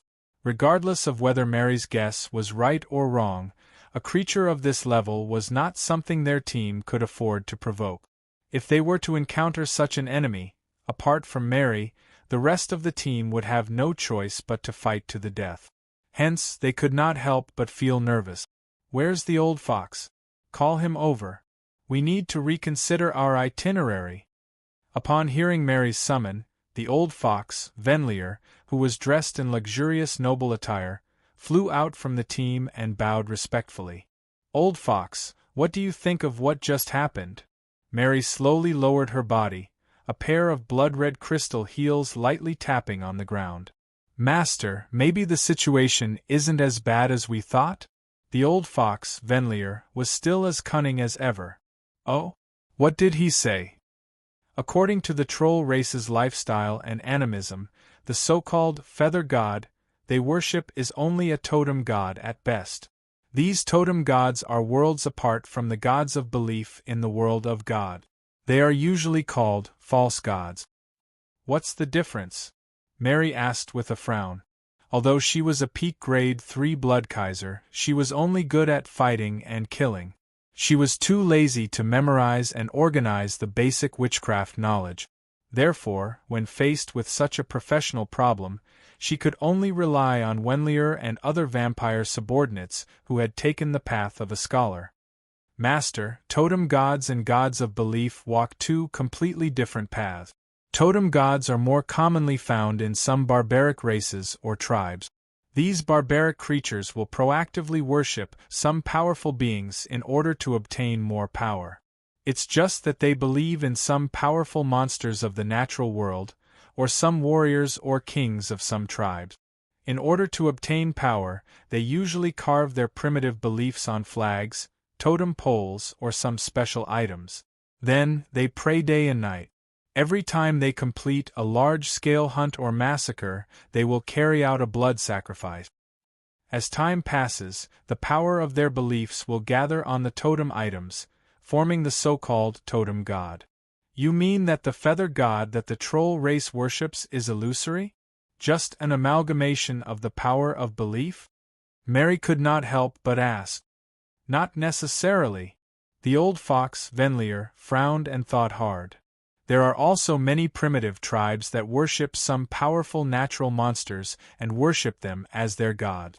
These totem gods usually have real bodies, and their battle strength is also very strong. What are the advantages and disadvantages of these totem gods? The advantage is that they can descend with their physical bodies. They are powerful monsters on this continent, and they rely on the power of belief to gain some of the abilities of a junior god. However, there is still a huge gap between them and a real god. What about the disadvantages? The disadvantage is that they can't leave the area where the totem items are. Once they leave the range of the totem god's belief, they are just a kind of monster. They can't even be compared to those grade 5 god. Mary listened and nodded silently. If the troll race only worshipped one totem god, then they could still fight this war. However, before they started the war with the troll race, it was necessary to find out what the troll race worshiped. If it was only a totem item, then they would have to deal with an ethereal without a body. If it was a spirit worshipped, then they would have to deal with a powerful monster. And a powerful monster that possessed part of the power of divine arts. Isa, you've absorbed the old witch doctor's soul. What did you see? What kind of creature is that totem god? Mary asked impatiently. Master, it's a feathered serpent. The blood elf Isa answered with certainty. This old witch doctor went to the troll race when she was 13 years old. She witnessed the descent of the feather god during a large-scale blood sacrifice. According to her memories, the troll race worshipped a giant feathered serpent. Feathered serpent. Mary couldn't help but ponder. The name, feathered serpent, was not unfamiliar to wizards. Strictly speaking, it was a strange flying serpent with wings. They had the body and scales of a snake, the head and long tail of a snake, and a pair of feathered wings on their back. This pair of wings could not allow them to fly very high. It could only support their bodies to glide and shuttle quickly in the mid to low altitude. In many planes, this kind of feathered serpent would be mistaken for a type of dragon, and it became an object of fear and dread by low-level creatures.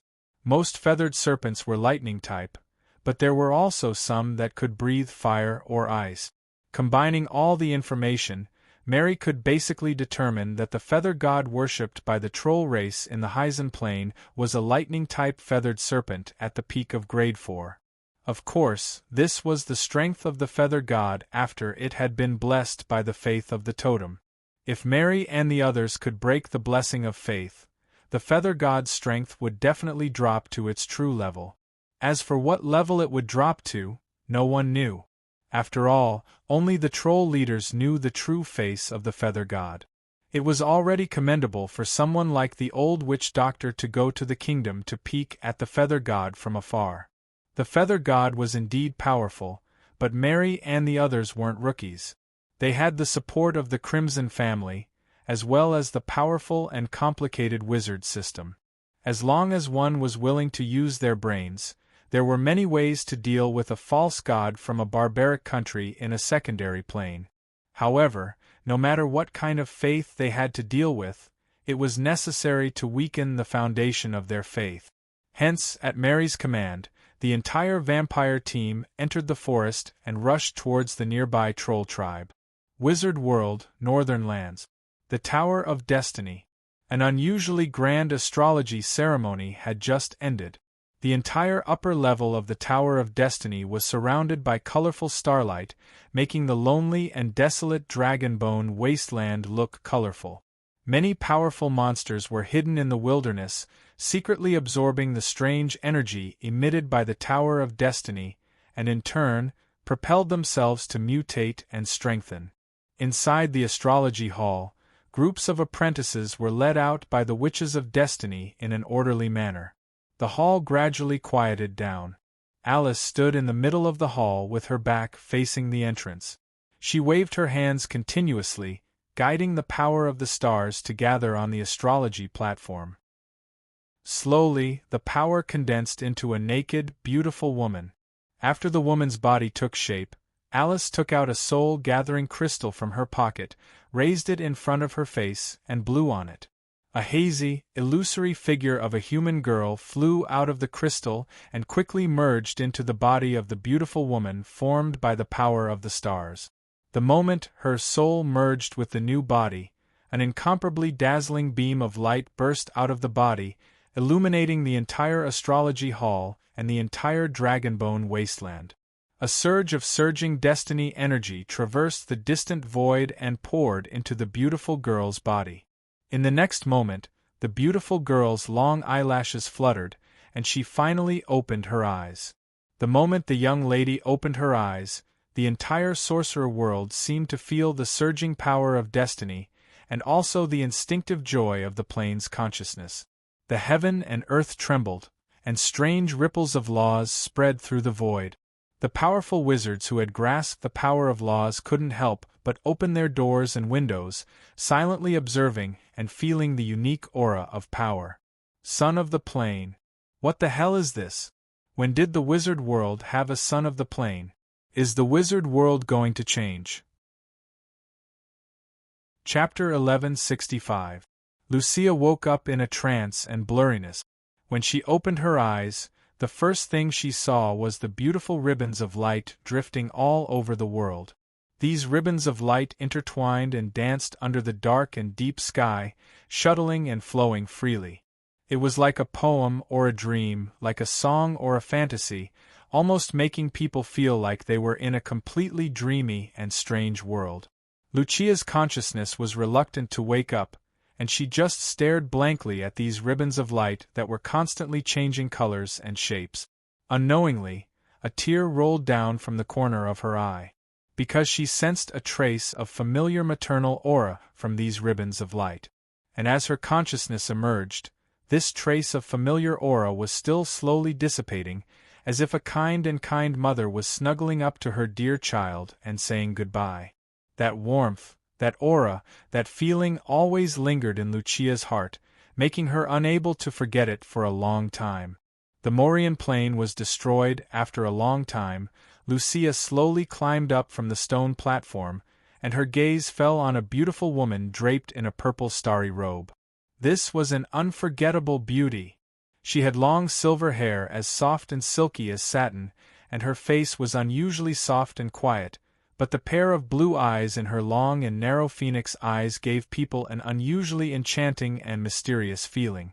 And on her shoulder sat a beautiful elf with a pair of thin cicada wings, exuding a faint fluorescent light all over her body, and resembled a miniature version of a human girl.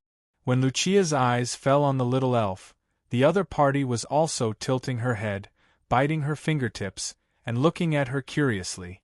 "Who are you? Where is this? How did I come back to life?" Lucia opened her mouth and spoke in the common language of the Morian plane.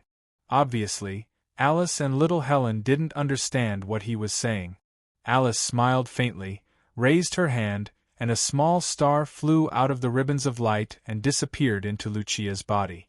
Immediately, some strange and mysterious knowledge poured into Lucia's mind. "What did you do to me?" Being hit on the head by a small star, Lucia was also shocked. She took a few steps back and looked at the other party vigilantly. But as soon as the words came out of her mouth, she was shocked and realized that what she had just said was not the language of the past, but a new language.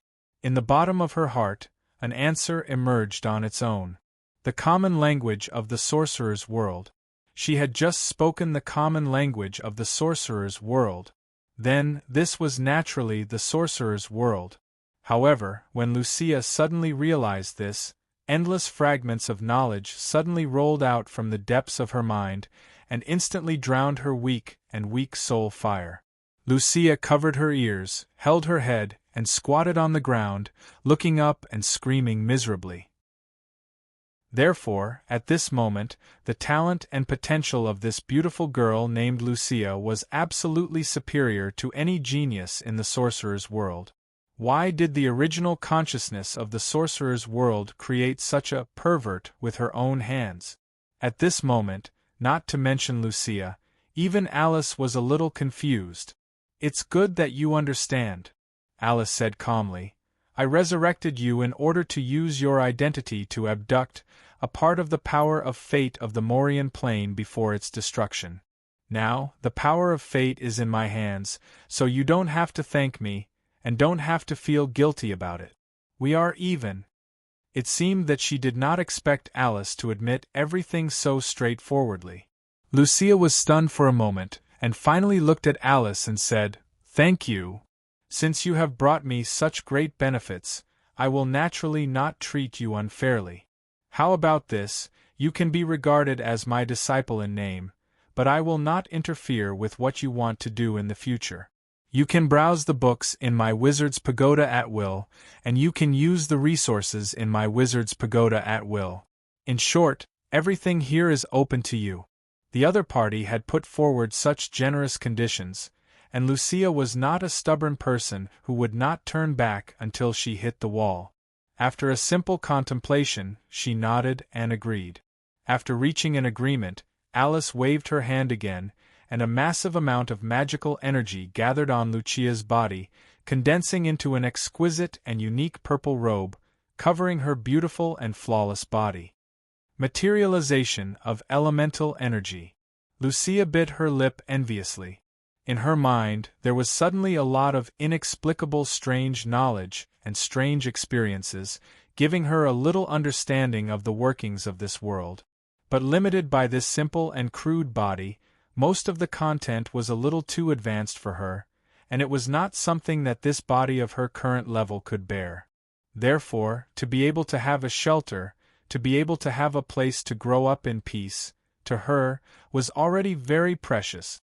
After all, Madame Alice had made it very clear that she had already obtained the power of fate, and her value to her was already dispensable. So, at this time, she, a little arcane apprentice who was stranded in a foreign world, could only compromise and live on for the time being. Looking at the beautiful girl who was born from the essence of heaven and earth, being led out of the astrology hall by the elf Helen, Alice turned around and began to deal with the power of fate that had gathered in the tower. She could feel that the wizard world's plane consciousness had always been looking after her, and clearly expressed its infinite joy for this foreign power of fate. Moreover, the plane consciousness also seemed to be paying attention to this girl called Lucia, showing a hint of wanting to assimilate her. It was precisely because she had sensed this slight change in the plane consciousness that Alice had tried to find a way to keep her by her side. Keeping Lucia was also keeping the plane's consciousness's blessing. For a fate which there were simply too many benefits to count, both in the light and in the dark. However, to understand the true intentions of the plane consciousness, it still needed a period of observation and understanding, so Alice mainly focused on dealing with the power of fate. Alice let go of the restraint of the Tower of Fate, and the colorful light drifting in the astrology hall slowly overflowed, silently disappearing in the hazy gray sky of the Dragonbone Waste.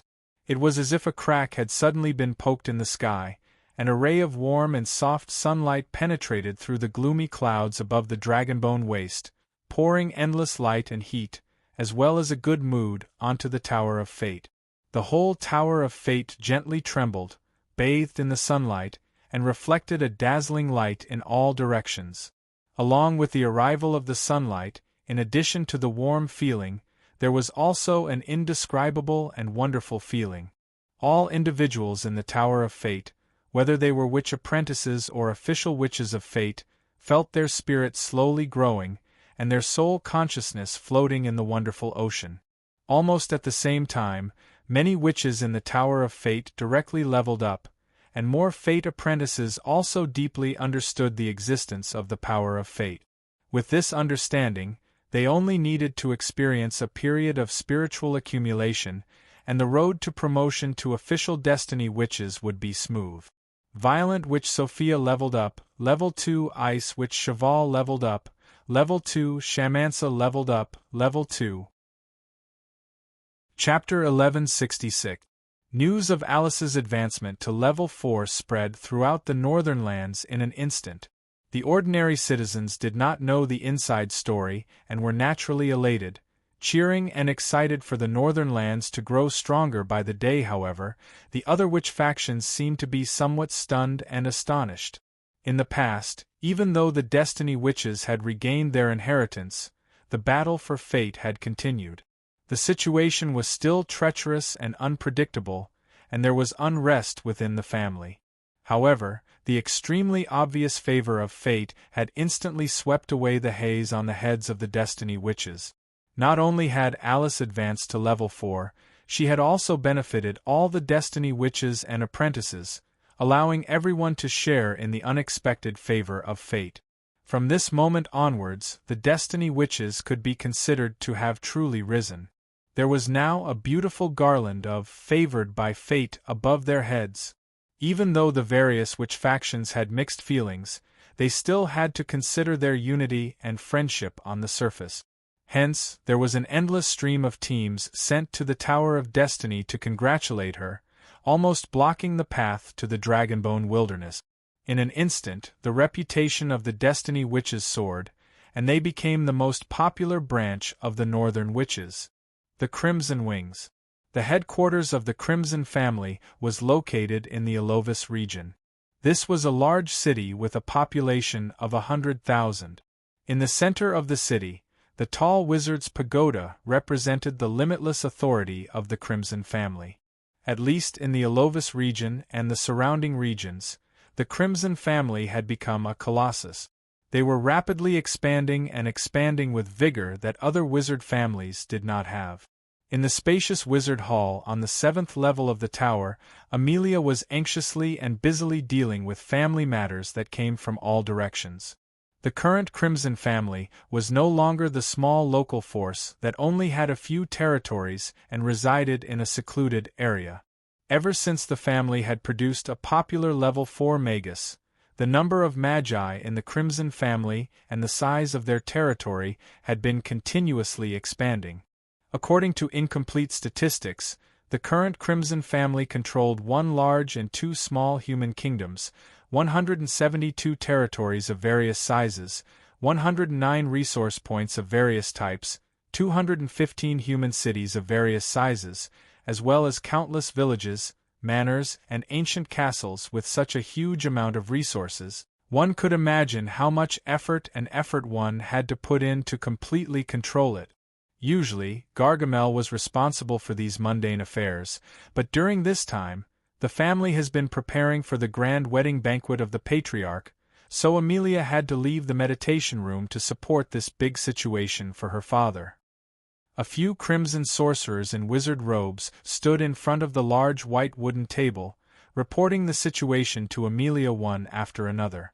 Some of them were old men with white hair and beards, some were strong men with bulging muscles, some were sinister fellows with withered bodies like skeletons, and of course, there were also beautiful and charming young women. The area that was plundered was the maple forest. The leading wizard, Bess, had served the family for 27 years, and there were 7 wizard apprentices in the team. When they were sleeping near the maple forest, they were attacked by an unknown creature, which led to the death of 3 sorcerer apprentices. They stayed at the same camp as the other 2 caravans, but the 2 caravans did not show any abnormalities. Only Bess and his team were knocked out. After an investigation, the cause of death of the 3 sorcerer apprentices was spiritual force exhaustion. Wizard Bess' life was not in danger, but he was in a weakened state. Spiritual force exhaustion. Amelia could not help but frown. This kind of attack is very rare. Did you investigate what was missing in the team? We have. Wizard Bess's waist pouch was lost, and inside it were a few basic resources that needed to be handed over to the nearby resource point. Is there anything special inside? Yes. This batch of resources contained 300 grams of stoneheart grass. Stoneheart grass. Amelia's expression turned ugly. Can you confirm who the attacker was? Was it done by those underground creatures, or was it a foreign magus? We have already tried to communicate with Jamuli in the Underground Alliance, and the other side's feedback is that it was a misunderstanding, and they will handle it themselves. A few of our family members died, and they still dare to say it was a misunderstanding? These damned underground worms deserve to rot in the dark stone grave. No, I can't let this matter end like this. Tell Jamuli that if he doesn't hand over the culprit, the Crimson family will immediately declare war on the Underground Alliance. Since Bliss has already returned to the family from another world, let him take a stroll in the underground. At the mention of the insect Lich Bliss, the few crimson magi present could not help but lower their heads, their faces turning pale. The insect Lich Bliss was terrifying and savage. Not to mention the magi outside the family, even the magi within the family feared him like a tiger. They would tremble at the mention of his name. It could not be helped. All these years, the insect Lich Bliss seemed to have exhausted all of his potential. Ever since he had advanced to high-grade rank 2, he had stagnated and could not advance any further. This situation was unacceptable to the proud and arrogant Bliss. Therefore, he also began to explore the ancient ruins in various places and was invited to participate in some expeditions to other worlds, hoping to find a method or item that could change or enhance his worm-witch bloodline from these dangerous places. Unfortunately, although he had gathered many rare treasures, there was not a single one that could change his and the Insect Queen's fates. Hence, when he heard that Grimm had returned to the family in another world, he ran back without hesitation, constantly requesting to see Grimm. Unfortunately, most of Grimm's energy was focused on healing his soul injuries and creating a shadow fiend. He did not have the time to bother with his former subordinate. Hence, the insect Lich Bliss had been restless these days, and even his insect army had become violent and savage. Near the Anquilla Valley where the insect Lich Bliss lived in seclusion, there had been many tragic cases of passing merchants being devoured by insects. If not for the Crimson family covering up the truth in the area and suppressing these cases, the citizens and merchant guilds would have already caused a ruckus. Hence, when Amelia mentioned the insect Lich Bliss, a few of her trusted subordinates could not help but lower their heads, afraid that they would be sent to deal with that lunatic. However, just as Amelia was looking around for a suitable messenger, the wooden door of the hall was suddenly pushed open, and a beautiful and enchanting middle-aged lady walked in with a joyful expression. Anyone who could freely enter and exit this place was naturally not an outsider. A few of the Magi's subordinates hurriedly bowed, greeting the forest demon Ava. The forest demon Ava ignored them, and excitedly rushed to Amelia's table. "Ain, good news, good news. Guess what good news I've brought you this time?" Looking at the excited Ava, whose face was flushed red, Amelia could only frown and complain, "Mother, I'm dealing with family affairs. Why did you barge in so recklessly?" While the forest demon Ava was also an old member of the Crimson family, her background determined her personality. She did not like to be restrained like human magi. Hence, she almost never participated in the family's internal affairs, and rarely participated in foreign wars. Instead, she stayed at the family's headquarters to manage a Magus Academy. Medusa and the Manticore leader Daka were in a similar situation. Both of them belonged to a different race that was attached to the Crimson family, so the family's status was inferior to those orthodox human magi in all aspects. Moreover, it was much harder for a different race to advance than a human magus. Hence, with the continuous emergence of rank 2 and 3 magi in the family, they gradually withdrew from the core, and could only serve as instructors or managers in places like the Magus Academy, continuing to enjoy the Crimson family's offerings. Ain, you can't blame Mother for this. After all, this is really great news. Hearing her daughter's reprimand, the forest demon Ava was a little embarrassed, but she still could not stop her excitement. "That's right, Mother. What good news is it that makes you so happy?" Amelia smiled helplessly. She knew her mother's temperament very well. If she allowed her to mess around like this, she might not be able to explain the whole story even after half a day. Hence, she could only go straight to the point and ask, "Level up, level up. Lady Alice has leveled up." Hearing the forest demon Ava's incoherent and unclear words, the few scarlet magi present could not help but be stunned, almost unable to believe their ears. Alice has advanced? That Lady Alice seemed to be a rank 3 magus. Could the advancement that Lady Ava was talking about be to advance to rank 4? The few of them looked at each other, their faces filled with surprise and joy. They could not help but look at the demonic woman Amelia at the same time. Go check. Amel, you're in charge of intelligence. Hurry up and check this news. I want to know the authenticity of this news immediately. Amelia shouted anxiously. The young and charming female Magus quickly responded and rushed out of the hall. In just a short while, the confirmed news came, which Alice had advanced to rank 4. This time, even Amelia could not sit still.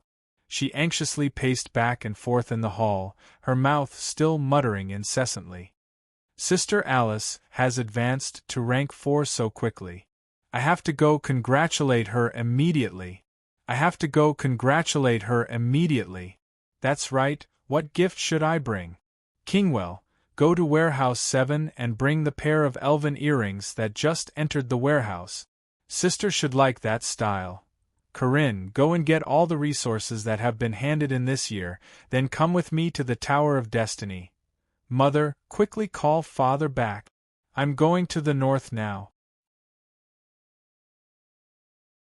He raised his nose and sniffed a few times, finding a hint of a scent that didn't belong to the jungle in the damp, decaying air.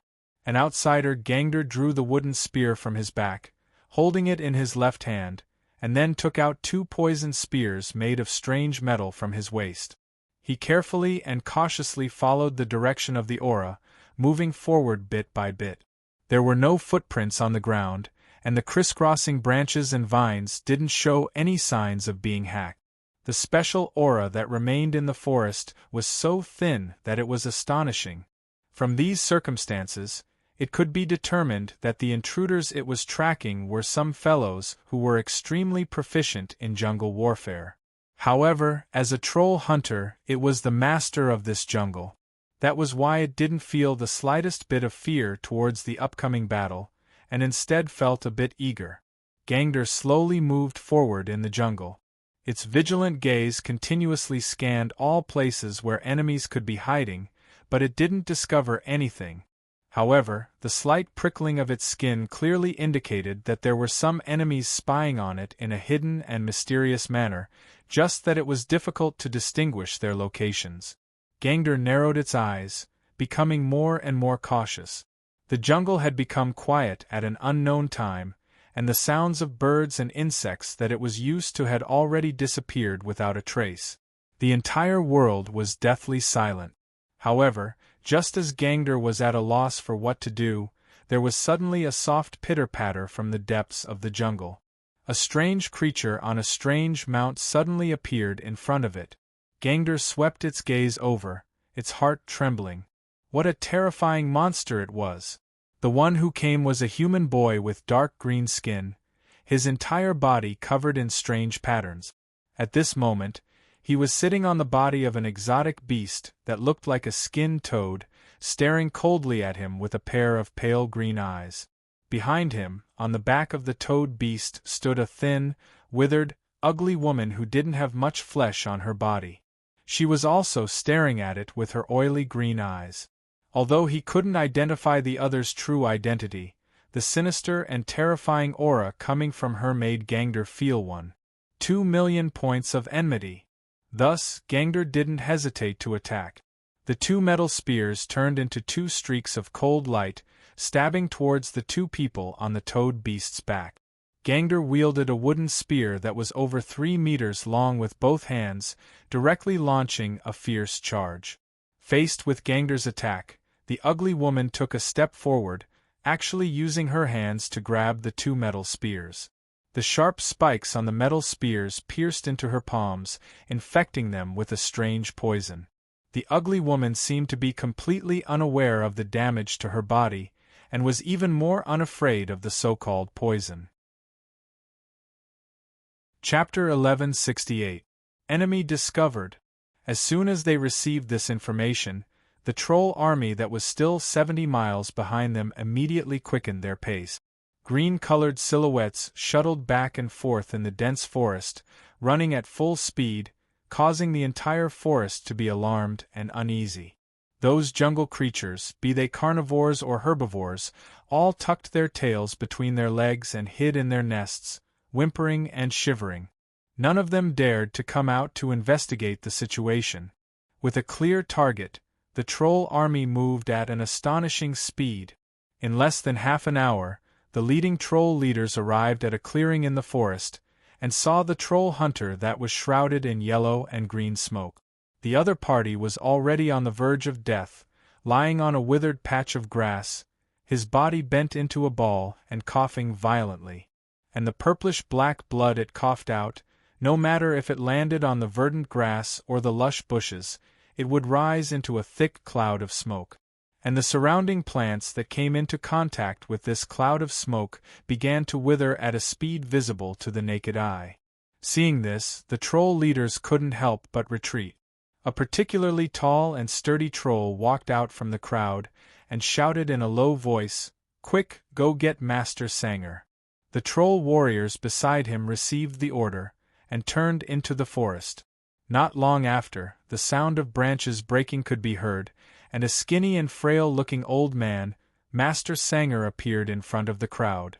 Compared to the other trolls, Master Sanger appeared too thin and frail.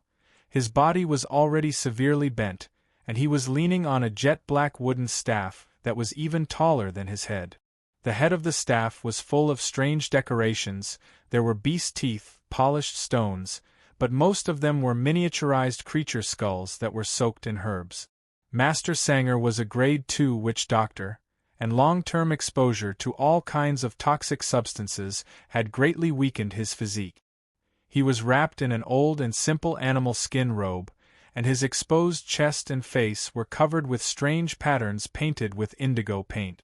Once he arrived at the scene, Master Sanger's eyes were attracted by the lingering poisonous clouds. "All of you back off, and be careful not to touch the smoke. They are all soaked with terrifying poison. Master Sanger, do you think these toxins can be removed?" The leader of the troll squad was an abnormally strong grade 3 hunter. Theoretically, its rank was higher than the old shaman, so it should be able to give her orders directly. Unfortunately, due to the scarcity of spellcasters in the Troll Kingdom, the witch doctors who had mastered a few elemental spells and the ability to cast poison were highly sought after. Wherever they went, they would be courteously received by the higher-ups. Hence, even a grade 3 troll hunter would have to treat a grade 2 witch doctor with respect and politeness. "Let me try." The sage witch doctor frowned. "The poison used by the enemy is a strange one that we have never seen before. They are not extracted from plant sap or animal poison glands, but an extremely tiny and terrifying living creature." "A living creature? Grandmaster, are you saying that these poisonous clouds are alive?" The giant demon leaders were stunned when they heard this, their faces filled with disbelief. "Yes. These things that look like smoke are actually made up of groups of tiny poisonous insects. That's why they are so hard to deal with." Speaking up to this point, the sage witch doctor took out a pine branch that looked like a musk and lit it up. The faint smoke that was released immediately drove the yellowish-green poisonous clouds away. Seizing this opportunity, the sage witch doctor bent down and walked to the troll hunter who was infected with the evil disease. She took out some pungent grass biscuits and a black poisonous scorpion from the clay pot on her waist and started chewing on them. The carapace was broken and black blood flowed everywhere. The sage witch doctor spat out the sticky paste formed after chewing the poisonous scorpion and grass biscuit. She dipped her finger in the paste and started drawing a strange pattern on the troll hunter's forehead. From afar, the shape of the rune looked like a circle on the outside and an inverted triangle on the inside. In the middle of the triangle, there was a strange pattern in the shape of an eye. Strangely enough, as soon as the strange rune was drawn, it lit up with a dazzling fluorescent light, lighting up every line and every pattern. The fluorescent light seemed to have a strange high temperature, burning the troll hunter's skin until it sizzled. The lines in the rune began to sink down slowly, as if they were going to be etched onto its skull. The troll hunter, Gangder, who was on the verge of death, jumped up from the ground with a scream. He raised his head and opened his mouth wide, spitting out a terrifying poisonous cloud. After a dozen or so twists of a finger, the cloud of smoke became a little thinner and gradually lost its color. After another 7 or 8 fingers, Gangder, who had spat out all of the poisonous cloud, fell down while trembling. Although its breath was still weak, its life force was slowly recovering. "We're saved, that's great." The giant demon leaders showed joy on their faces at the same time. They nodded and thanked the sage witch doctor. "Let's take care of it. The damage caused by the poison to its body won't be healed in a short period of time. It needs a period of rest before it can continue fighting," the sage witch doctor ordered in a low voice. A few troll warriors lifted Gangder and sent it to the back. Unlike the giant demon leaders who were all smiles, the sage witch doctor did not smile at all. This was a terrifying poison that he had never seen before. He could faintly sense the presence of magic within it. If the invaders could easily cast it on a large scale, the sage witch doctor would not be able to protect the entire troll army. However, just as the sage witch doctor was feeling worried, the shouts of the giant demon hunters came from the forest in the distance. They had caught up to the enemy's team. The troll warriors quickly shuttled through the forest in pursuit. They let out all kinds of disturbing howls while using accurate spears to snipe from afar. In front of them, a dozen vampires that had transformed into blood-colored bats darted left and right, desperately dodging the terrifying spears that were like the spears of the Grim Reaper.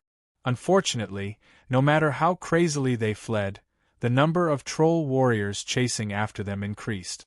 Puft, puft, puft. The spears were like black lightning, shredding the trees, shrubs, and vines into pieces. Green liquid danced in the air. A few blood-red bats that could not dodge in time were nailed to the tree trunks, twisting and struggling madly. Thus, more spears and spears flew over, piercing them into pitiful meat skewers. After puffs of blood-colored smoke passed, the dead blood-red bats returned to their human forms, revealing their true appearances. Green skin, ferocious faces, terrifying fangs, and strange patterns that covered their bodies, the troll warriors could not help but curse. They could tell that these dead bats were once their companions. However, they did not know what methods those detestable enemies used to transform them into their current ugly appearance. Chase. Spread out and chase. We cannot let these invaders escape. The deep and hoarse roar of the troll leader echoed in the forest, and was answered by the howls of dozens of his companions. The valiant and elite troll warriors closely chased after the few remaining blood-red bats, quickly charging into a small basin. Here, the strange howls of the troll warriors could be heard from all parts of the forest. From the sounds, they could tell that they had successfully surrounded the enemies in this basin. However, they did not know that on a cliff protruding from the sea of trees, Mary, Soros, Poison Spirit Remy, and many other vampires were entrenched there, watching the battlefield from afar. "The enemies have fallen into ambush. Remy, the rest is up to you." Mary nodded at Poison Spirit Remy, and the latter immediately laughed cruelly. Remy patted his mount, and the giant poisonous dart frog climbed a few steps forward. It stood on its opponent's back, opened its arms, and let out a soundless howl towards the distant forest. A strange sound wave traveled 5 kilometers and began to reverberate above the basin battlefield. Within the forest, teams of troll warriors pulled away from each other, raising their spears high as they carefully searched the basin. As long as there was even the slightest movement, their spears would rain down. With their strength and accuracy, no prey could escape their hunt and pursuit. At the edge of a bush, a small group of giant demon warriors had just passed by. The ground they passed by silently cracked open, and a faint yellow smoke drifted out from within. The yellow smoke was not thick, and it was almost impossible to detect it in the thin fog of the forest. There were more than 100 such plague release points in the basin forest, each set up in the bushes or at the bottom of the tree root. There was no wind in the basin. The faint yellow poisonous clouds lingered in the forest. At first, they were not very obvious. However, as they gradually thickened, some troll warriors realized that something was wrong. A troll warrior suddenly stabbed out with his long spear, piercing through the bark of a tall, ancient tree in front of him. From a small hole in the tree, he picked out a strange bug with a fat body that looked like a large maggot. It was still spitting out yellow poisonous fog. When the troll warrior brought the strange bug to his eyes to examine it closely, he accidentally came into contact with some of the yellow poisonous fog.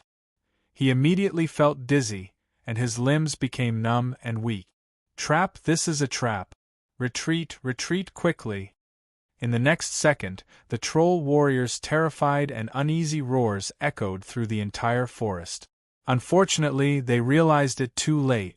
Unknowingly, the entire basin had already been completely covered by the terrifying poisonous clouds. The sounds of troll warriors coughing could be heard everywhere in the forest. Retreat, everyone retreat to the outside of the basin. The leader of the troll warriors shouted at the top of his lungs. Under his command, the troll warriors that had rushed into the basin scrambled to escape. Unfortunately, every troll warrior that escaped the basin was surrounded by the terrifying poisonous clouds that could not be dispersed. A few troll warriors that were too deeply poisoned rushed out and grabbed their own necks tightly with their hand. They fell to the ground and cried out in pain. The troll warriors' life force was strong enough, and their bodies were strong enough.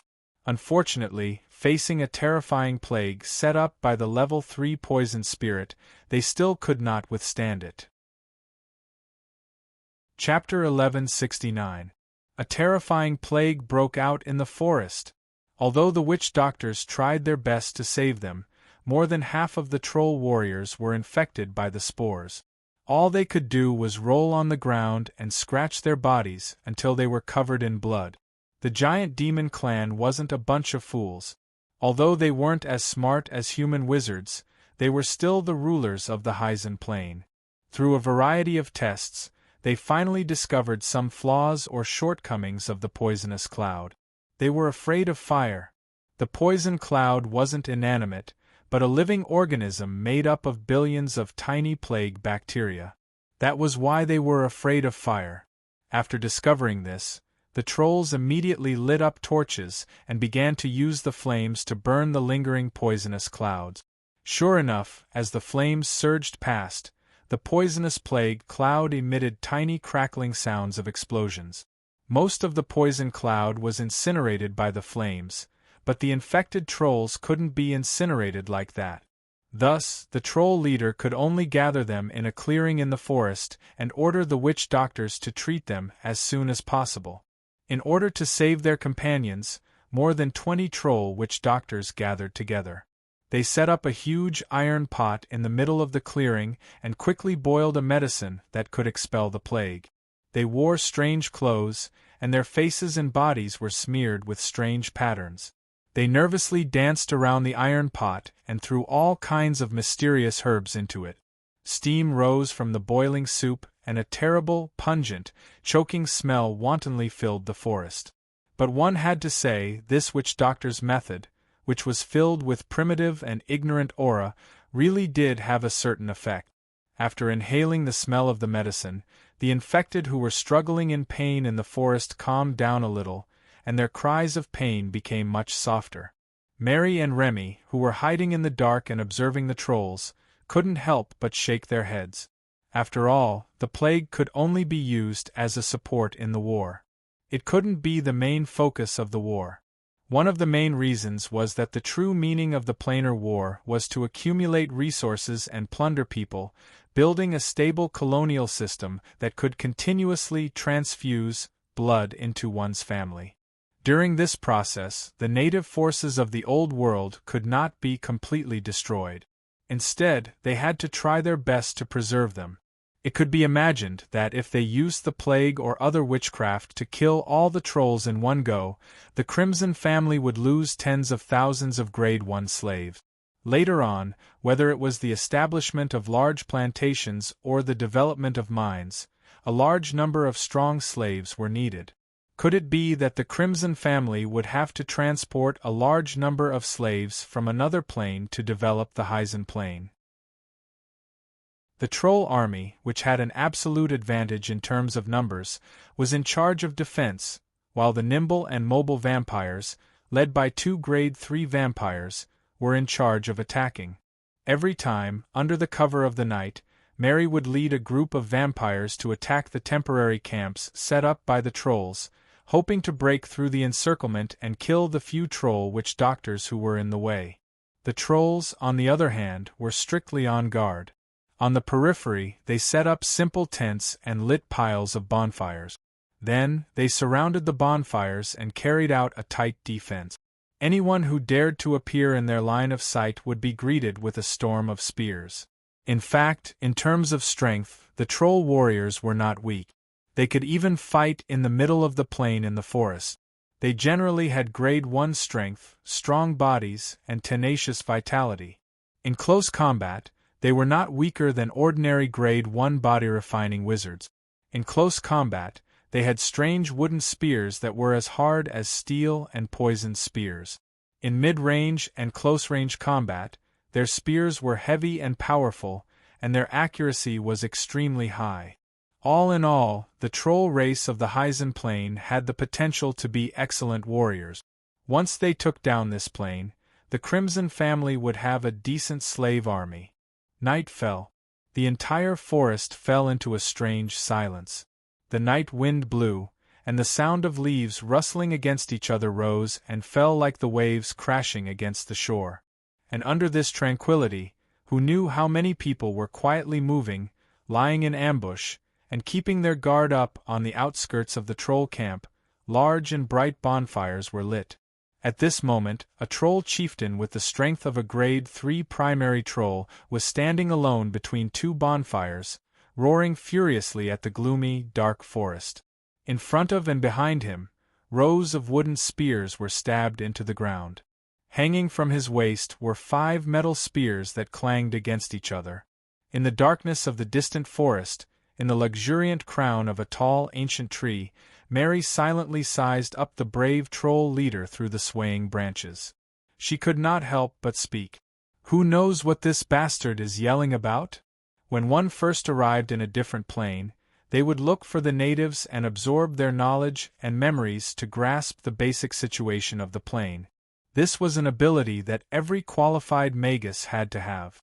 In the magus system, the extraction of memory fragments and the extraction of language abilities were rather common magi methods. It was a pity that Mary had no intention of learning the crude and primitive language of this plane.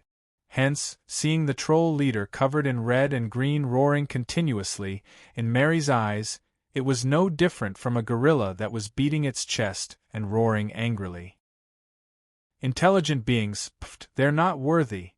Master, this fellow seems to have issued an honor challenge. Wenlier, who had relied on Mary's favor to become a Grade 2 vampire, explained softly. Honor challenge?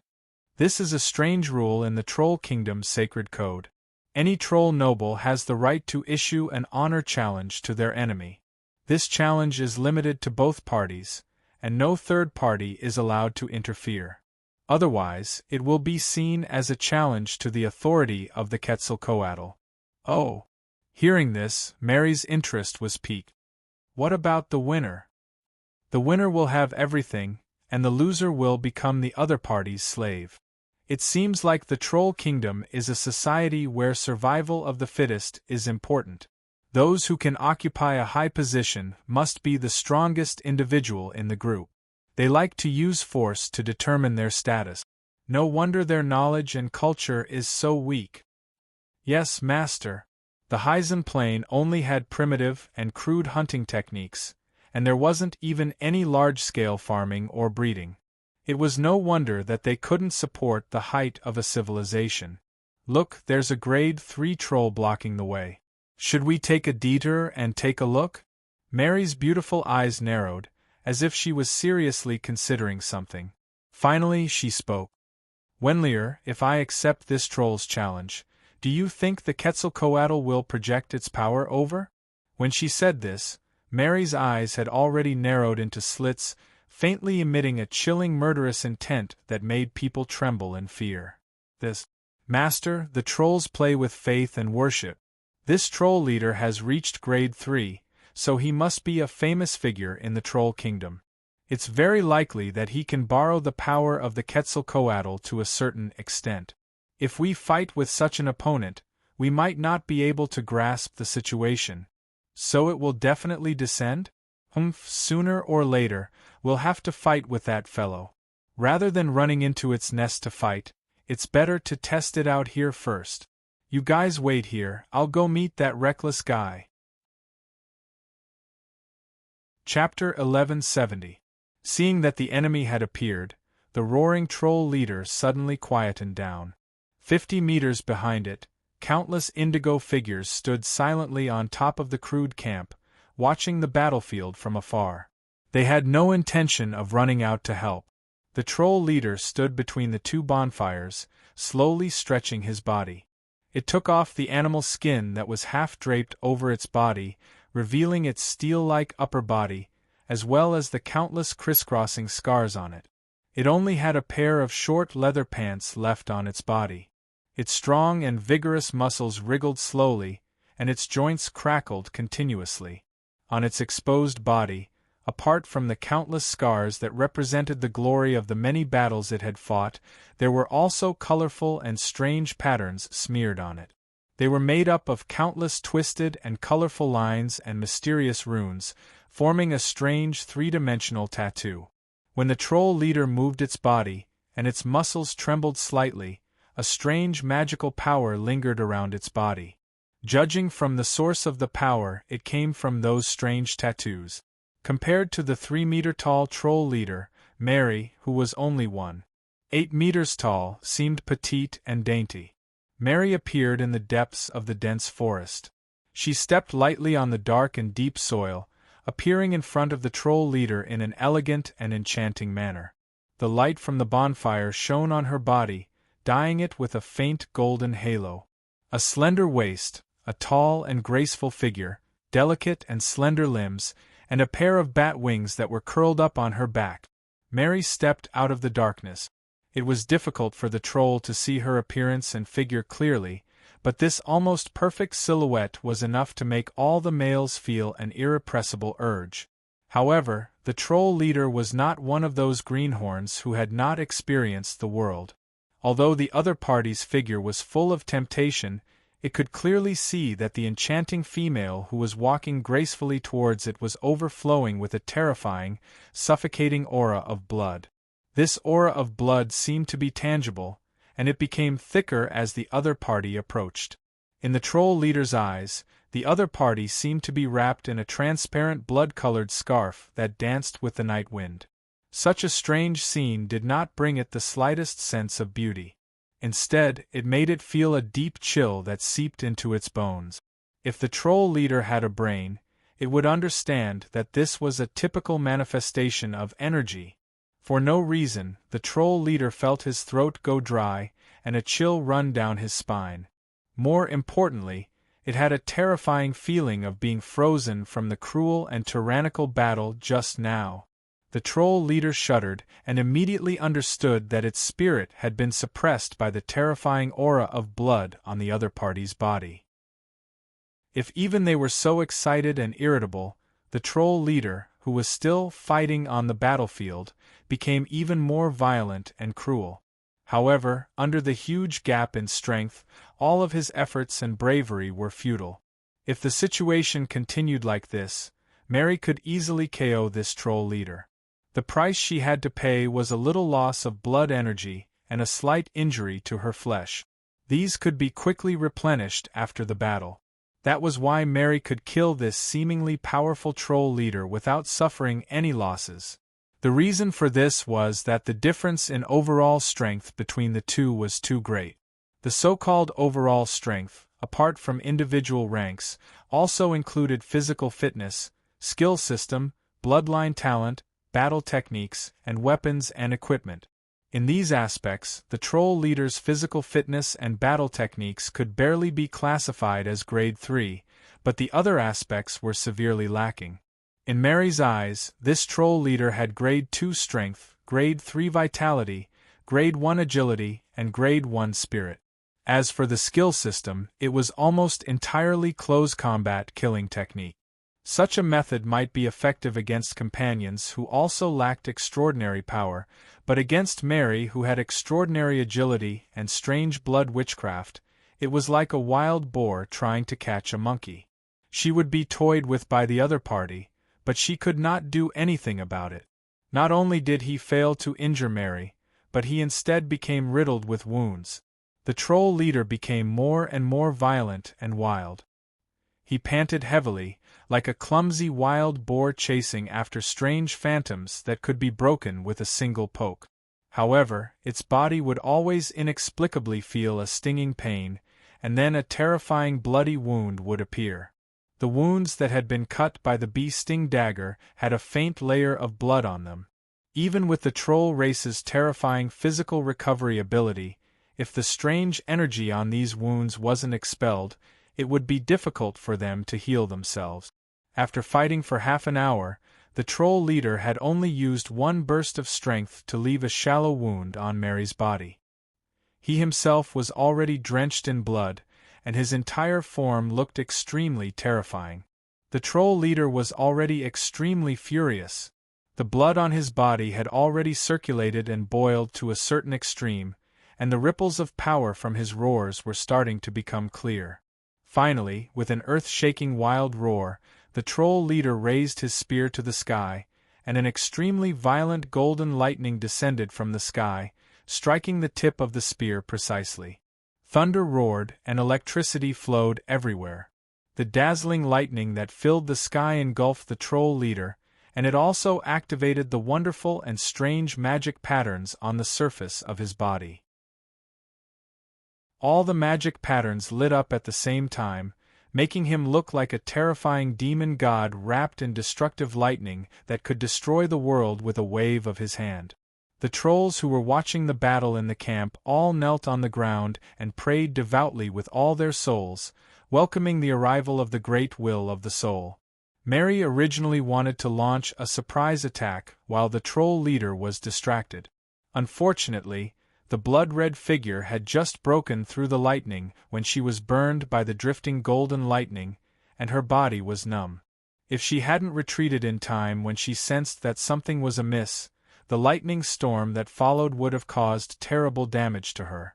"Damn it, this summoning ritual really couldn't be interrupted," Mary muttered angrily as she dodged 100 meters away, quietly observing the changes in the troll leader. The golden lightning was meandering around the troll leader's body. Wherever it went, the remaining blood energy was devoured. Its damaged body was also recovering rapidly under the nourishment of the powerful energy. All the wounds were healing and healing at a speed visible to the naked eye.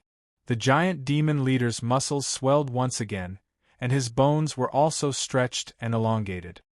His entire body expanded from 3 meters to 5 meters, turning into a terrifying demon god wrapped in lightning armor. His every move could shake the heavens and the earth. The troll leader kept roaring at the sky, venting the inexhaustible power in his body to its heart's content. When the transformation of his body came to an end, he suddenly stopped roaring and lowered his head.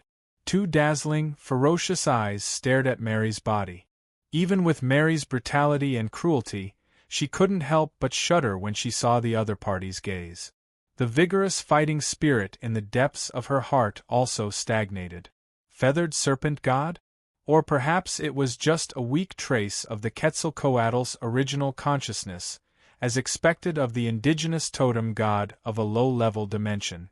He couldn't even tell that this was a trap and stepped right into it. Should I say that he's brave and fearless, or that he's ignorant and fearless? Mary silently retorted. Finally, a trace of cruelty and mockery appeared on her face. Chapter 1171. The changes brought to the troll leader by the descent of the mysterious will were extremely obvious. Apart from the injuries on his body being healed, the troll leader's basic battle strength had also increased greatly. His original strength of rank 2, vitality of rank 3, agility of rank 1 and spirit of rank 1 had all been raised to rank 3. This meant that he had instantly risen from the initial rank 3 to the peak of rank 3. He was just a little bit away from breaking through the threshold of rank 4 and advancing a rank. However, this increase came with a huge price.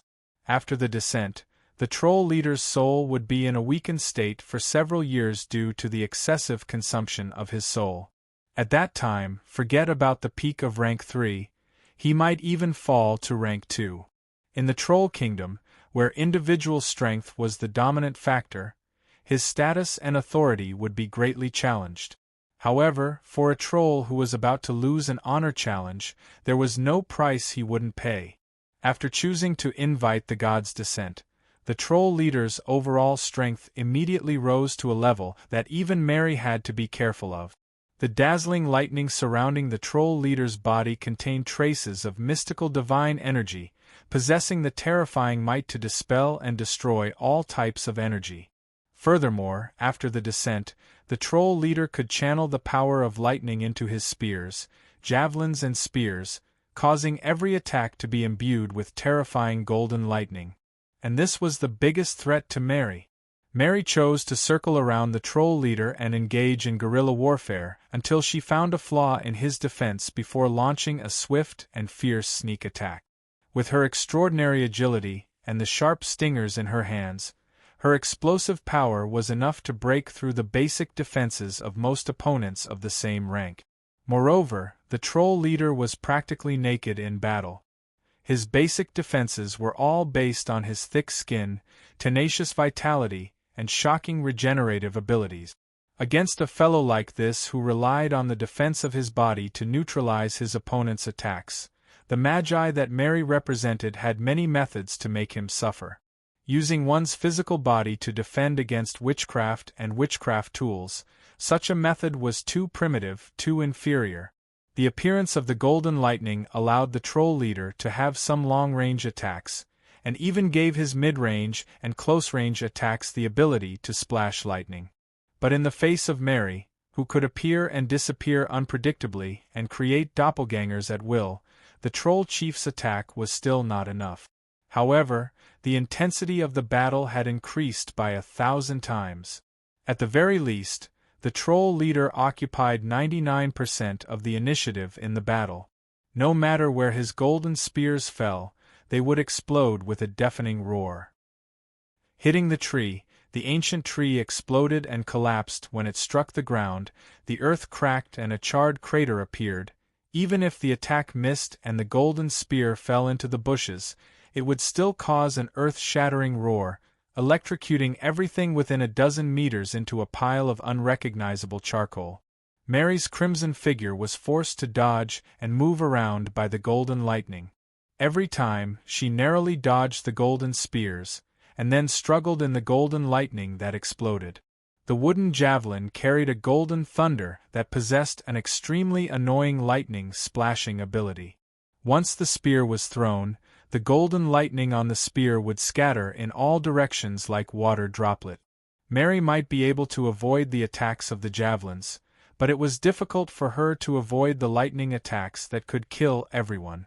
As a result, scorch marks appeared on her delicate and beautiful body, and the bat wings on her back were pierced with countless small holes. She looked extremely wretched.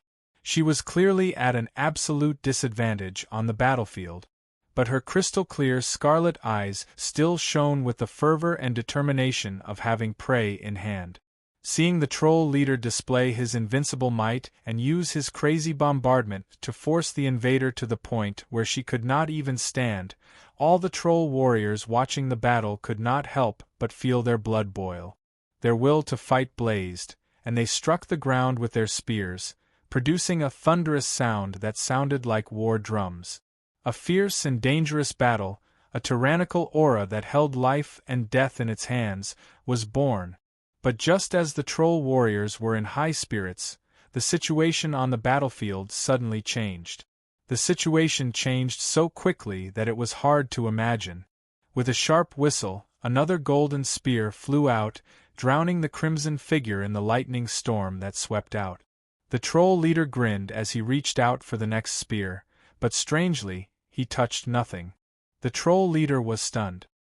He looked down and was surprised to find that the rows of spears that had been stuck in his body had all been used up.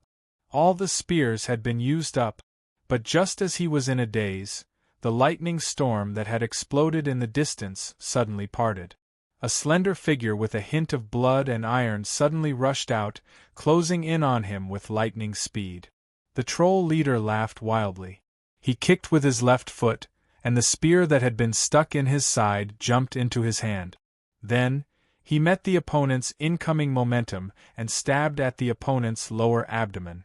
Throughout the entire counterattack, he completely ignored the dagger that was stabbing at his heart. Exchanging injury for injury, using ruthless attacks, was the troll's best fighting style. She struggled to escape from this terrifying lightning storm. Unfortunately, no matter how fast she escaped, she was still affected by the lightning storm for a moment. When the bloody mist that filled the sky condensed into Mary's figure 100 meters away, she could not help but stagger 2 steps before she stabilized her body. When everyone saw her figure clearly, they could not help but frown. It was a rather tragic sight. Her delicate body was charred black, and the surface of her skin had already been burnt into pieces of charcoal. There was a huge bloody hole in her chest and abdomen that went through the front and back. Only the edge of the wound was connected to the top and bottom, and the scorched and damaged spine inside was also clearly visible. As for the flesh near the bloody hole, it was almost cooked by the lightning, and wisps of faint black smoke rose from it. A choking and pungent smell of burnt flesh filled the air. The onlookers instantly quietened down. In the time it took for a spark to fly off a flint, the 2 Peak Type 3 powerhouses had unleashed their strongest attacks on their enemies. The damage caused to the enemy was also shocking. The troll leader raised his hand and condensed a bolt of lightning, pressing it against his chest. After a series of sizzling sounds, he actually used the power of lightning to seal the bloody hole in his chest, stopping the loss of blood and energy in his body. As for the wound on his back, he no longer had the strength to deal with it. He could only use his spear to support his body. Looking at Mary, who was also on the verge of collapsing, his hideous indigo face revealed a trace of ruthlessness and cruelty. Ha! Ha ha! Ha!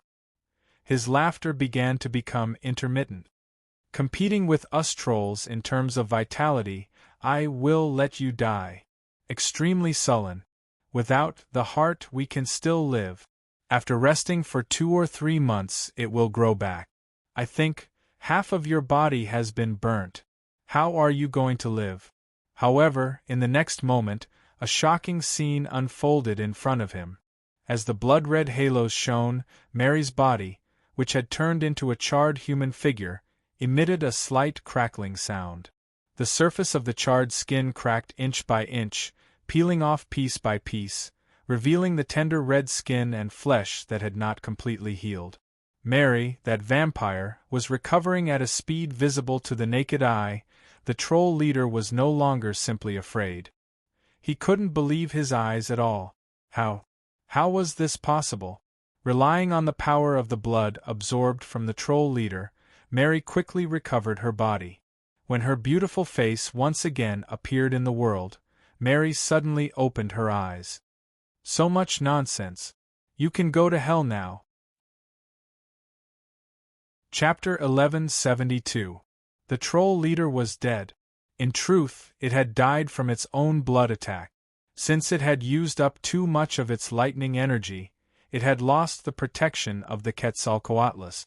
The bloodline energy that Mary had poured into its body was the key to causing its blood to flow in reverse. Although the troll race could still survive after losing its heart, the blood that flowed in reverse entered its brain and destroyed 2 of its core organs. Even with the strength of the troll leader, it still died in an instant. As for the mysterious will that had descended on the troll leader's body, it didn't even have the chance to display its strength before it silently dissipated due to the sudden death of its host. In truth, Mary had overestimated the Quetzalcoatlus. According to the level of power just now, the troll leader hadn't descended at all. It could only be considered a secondary projection. The Quetzalcoatlus had responded to the troll leader's prayers and transferred a portion of its power to the troll leader's body through a channel, allowing it to undergo a power transition. In terms of power alone, descended would undoubtedly transmit more complete power, and it would even carry a portion of the opponent's consciousness. As for projection, it only involved the transmission of power. It didn't have a true consciousness, and it couldn't bestow any special divine abilities. However, the feathered serpent god also seemed to be interested in this duel. His consciousness was also silently observing Mary's every move through the channel of information. After all, strange creatures like vampires didn't exist in the Hyzen plane. As such, Mary's blood-sucking attack and blood-sucking regeneration attracted the Quetzalcoatlus' interest. As for the bit of origin energy it had lost to the troll leader, it didn't care too much. After winning the Battle of Honor, Mary had won everything the troll leader had. As such, when she dragged the mangled body of the troll leader and that heavy spear step by step into the forest, the entire troll camp was silent. All the troll warriors watched silently. They didn't roar, nor did they get angry. Instead, they looked at the petite Mary with a trace of fear and respect. The troll leader, Kano, could be considered the most powerful troll warrior in the Hyzen plane. If even he couldn't resist that terrifying vampire witch, then who among the remaining troll warriors could defeat the invader? The Battle of Honor immediately crumbled the morale and confidence of the troll army. Night fell. Before the sky had even brightened, the troll legion had silently retreated. This time, they also took their companions who were infected with the plague with them. This was also the tradition of the trolls. They would never abandon their companions easily. To this, Mary naturally welcomed it with open arms.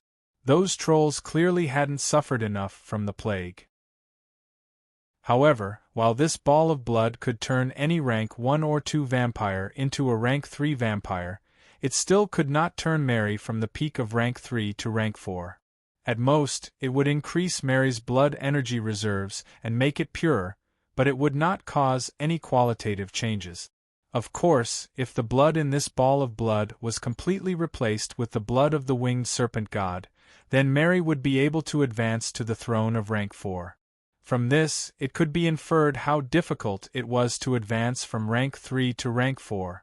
It had to be known that in most planes, rank 1 and below were considered ordinary creatures, while rank 1 and above were considered extraordinary creatures. However, among extraordinary creatures, rank 4 was an extremely obvious threshold. Rank 3 could be seen as the limit of extraordinary creatures, and only rank 4 could reach the level of gods. In the world of gods, the initial rank to become a god was rank 5. As such, all rank 4 creatures were called demigod. This meant that after advancing to rank 4, half of your body and soul would become a divine creature. If a demigod in the world of gods was willing to compromise with the plane's consciousness and contribute a portion of his soul, there was a high chance that he would have an immortal soul. A demigod with an immortal soul was almost immortal. Even if they were killed by an enemy, with the passage of time, their soul would gather again under the plane's care and be resurrected through reincarnation. However, rank 4 magi in the Magus world did not have such preferential treatment. However, there were many spells in the witchcraft system that could hide life, escape souls, and substitute puppets to avoid death. However, these spells could only be used on magi who had been killed by their enemies. Once a Magus life source was exhausted, no amount of witchcraft would be able to save him. Hence, when Mary sensed that the strange energy in the ball of blood could play a key role in her advancement, she immediately ordered for it to be extracted at all costs. Mary and her party stayed in the forest for more than 20 days before completing this mission with great difficulty. When the vampires set off once more, following the traces left behind by the blood thrall towards the troll kingdom, a light blue crystal the size of a soybean appeared in Mary's hand. This was a strange energy crystal that had lost all of its blood activity. However, it still had the characteristics of power that blood crystals and magic crystals could not replace. If Grimm was here, he would have told Mary that this was a dual attribute crystal formed from the power of lightning and the power of faith. The greatest value of this crystal was not the energy within, but the power of the law of lightning. Without the existence of faith, the law of lightning would not have been able to materialize, much less solidify in this strange form.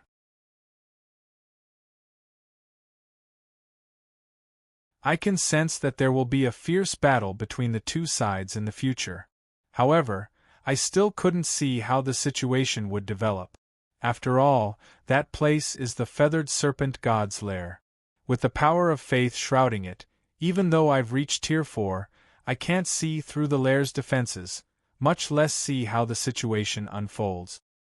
Does that mean Mary will be in danger? Grimm asked in a low voice. That's a different plane. My fate perception can't reach that far. However, I can sense that Mary is at a huge turning point in her fate. One step is life, the other is death. There are too many factors that will affect the future. I'll immediately inform Gargamel and Merrill. We'll do our best to help Mary.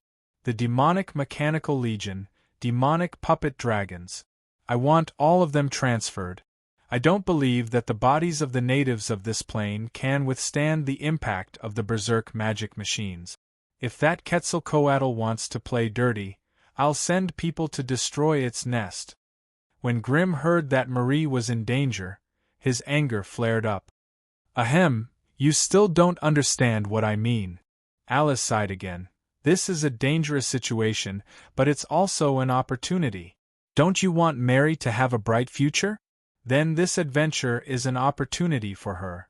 If she grasps it, the opportunity belongs to her. If she doesn't grasp it, or if we carelessly interfere, then the opportunity that belongs to her will slip away. At this point, Alice glanced at Grimm again. Are you sure you want Mary to become a little witch who will forever depend on you? You'll bear all the dangers for her, and you won't give up all the opportunities. You'll just let her stay safely under your wings? Grimm was speechless. Moreover, Mary's personality is still there. Do you think she'll like such a life?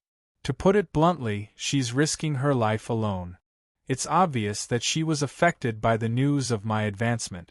At this time, if we deprive her of the best opportunity to rise, she'll go crazy. Grimm muttered to himself for a moment before finally making up his mind. Shadow Fiend, immediately go to the Hyzen plane and find and protect Lady Mary. Remember, as long as Mary isn't in danger of dying, no matter how heavy the losses of the vampires are, don't make a move. Go. Following Grimm's order, a ripple came from the shadow beneath him, and then everything returned to normal. If Grimm didn't have a trace of soul connection with the Shadow Fiend, even he wouldn't be able to detect its departure. This arrangement is actually enough. Alice nodded. Mary isn't a fool. If she wasn't certain, she wouldn't have stepped into that stinky snake's nest. In the end, it's just a grade 4 feathered serpent that has grasped a part of the power of divine spells. Moreover, it's still hatching its offspring. Although Mary will have to take a certain risk, there's still a chance. It all depends on whether she can grasp it or not. The perished arcane empire also created such a beautiful and brilliant arcane civilization. They, like us, belonged to the spellcasters, and they had a similar origin. But in their development, they abandoned the overly bloody and cruel part of the primitive spellcasters, and standardized and systematized the primitive witchcraft. They called this behavior civilization, called it progress, but what was their result? Such a huge empire, such abundant resources, if they didn't pursue stability, if they didn't castrate themselves, I'm afraid that many arcanists of the great wizard level could be pulled out by blood sacrifice alone. If there was a grade 9 great arcanist in the system of the arcane empire, would the entire arcane empire still be attacked and invaded by the enemies? Arcanists are gentle, knowledgeable, and amiable, but they almost never temper their body and spirit. Usually, they rely more on arcane facilities to cast spells and fight. Wizards are evil and selfish, and they almost never care whether their means are in line with the perception and value orientation of the secular society. Even in many cases, wizards will be cruel to their own kind, and they don't reject forbidden witchcraft such as blood sacrifice and voodoo. You're tuning in to the Phoenix Knights YouTube channel. Don't forget to subscribe and join us on this journey to catch the most captivating stories.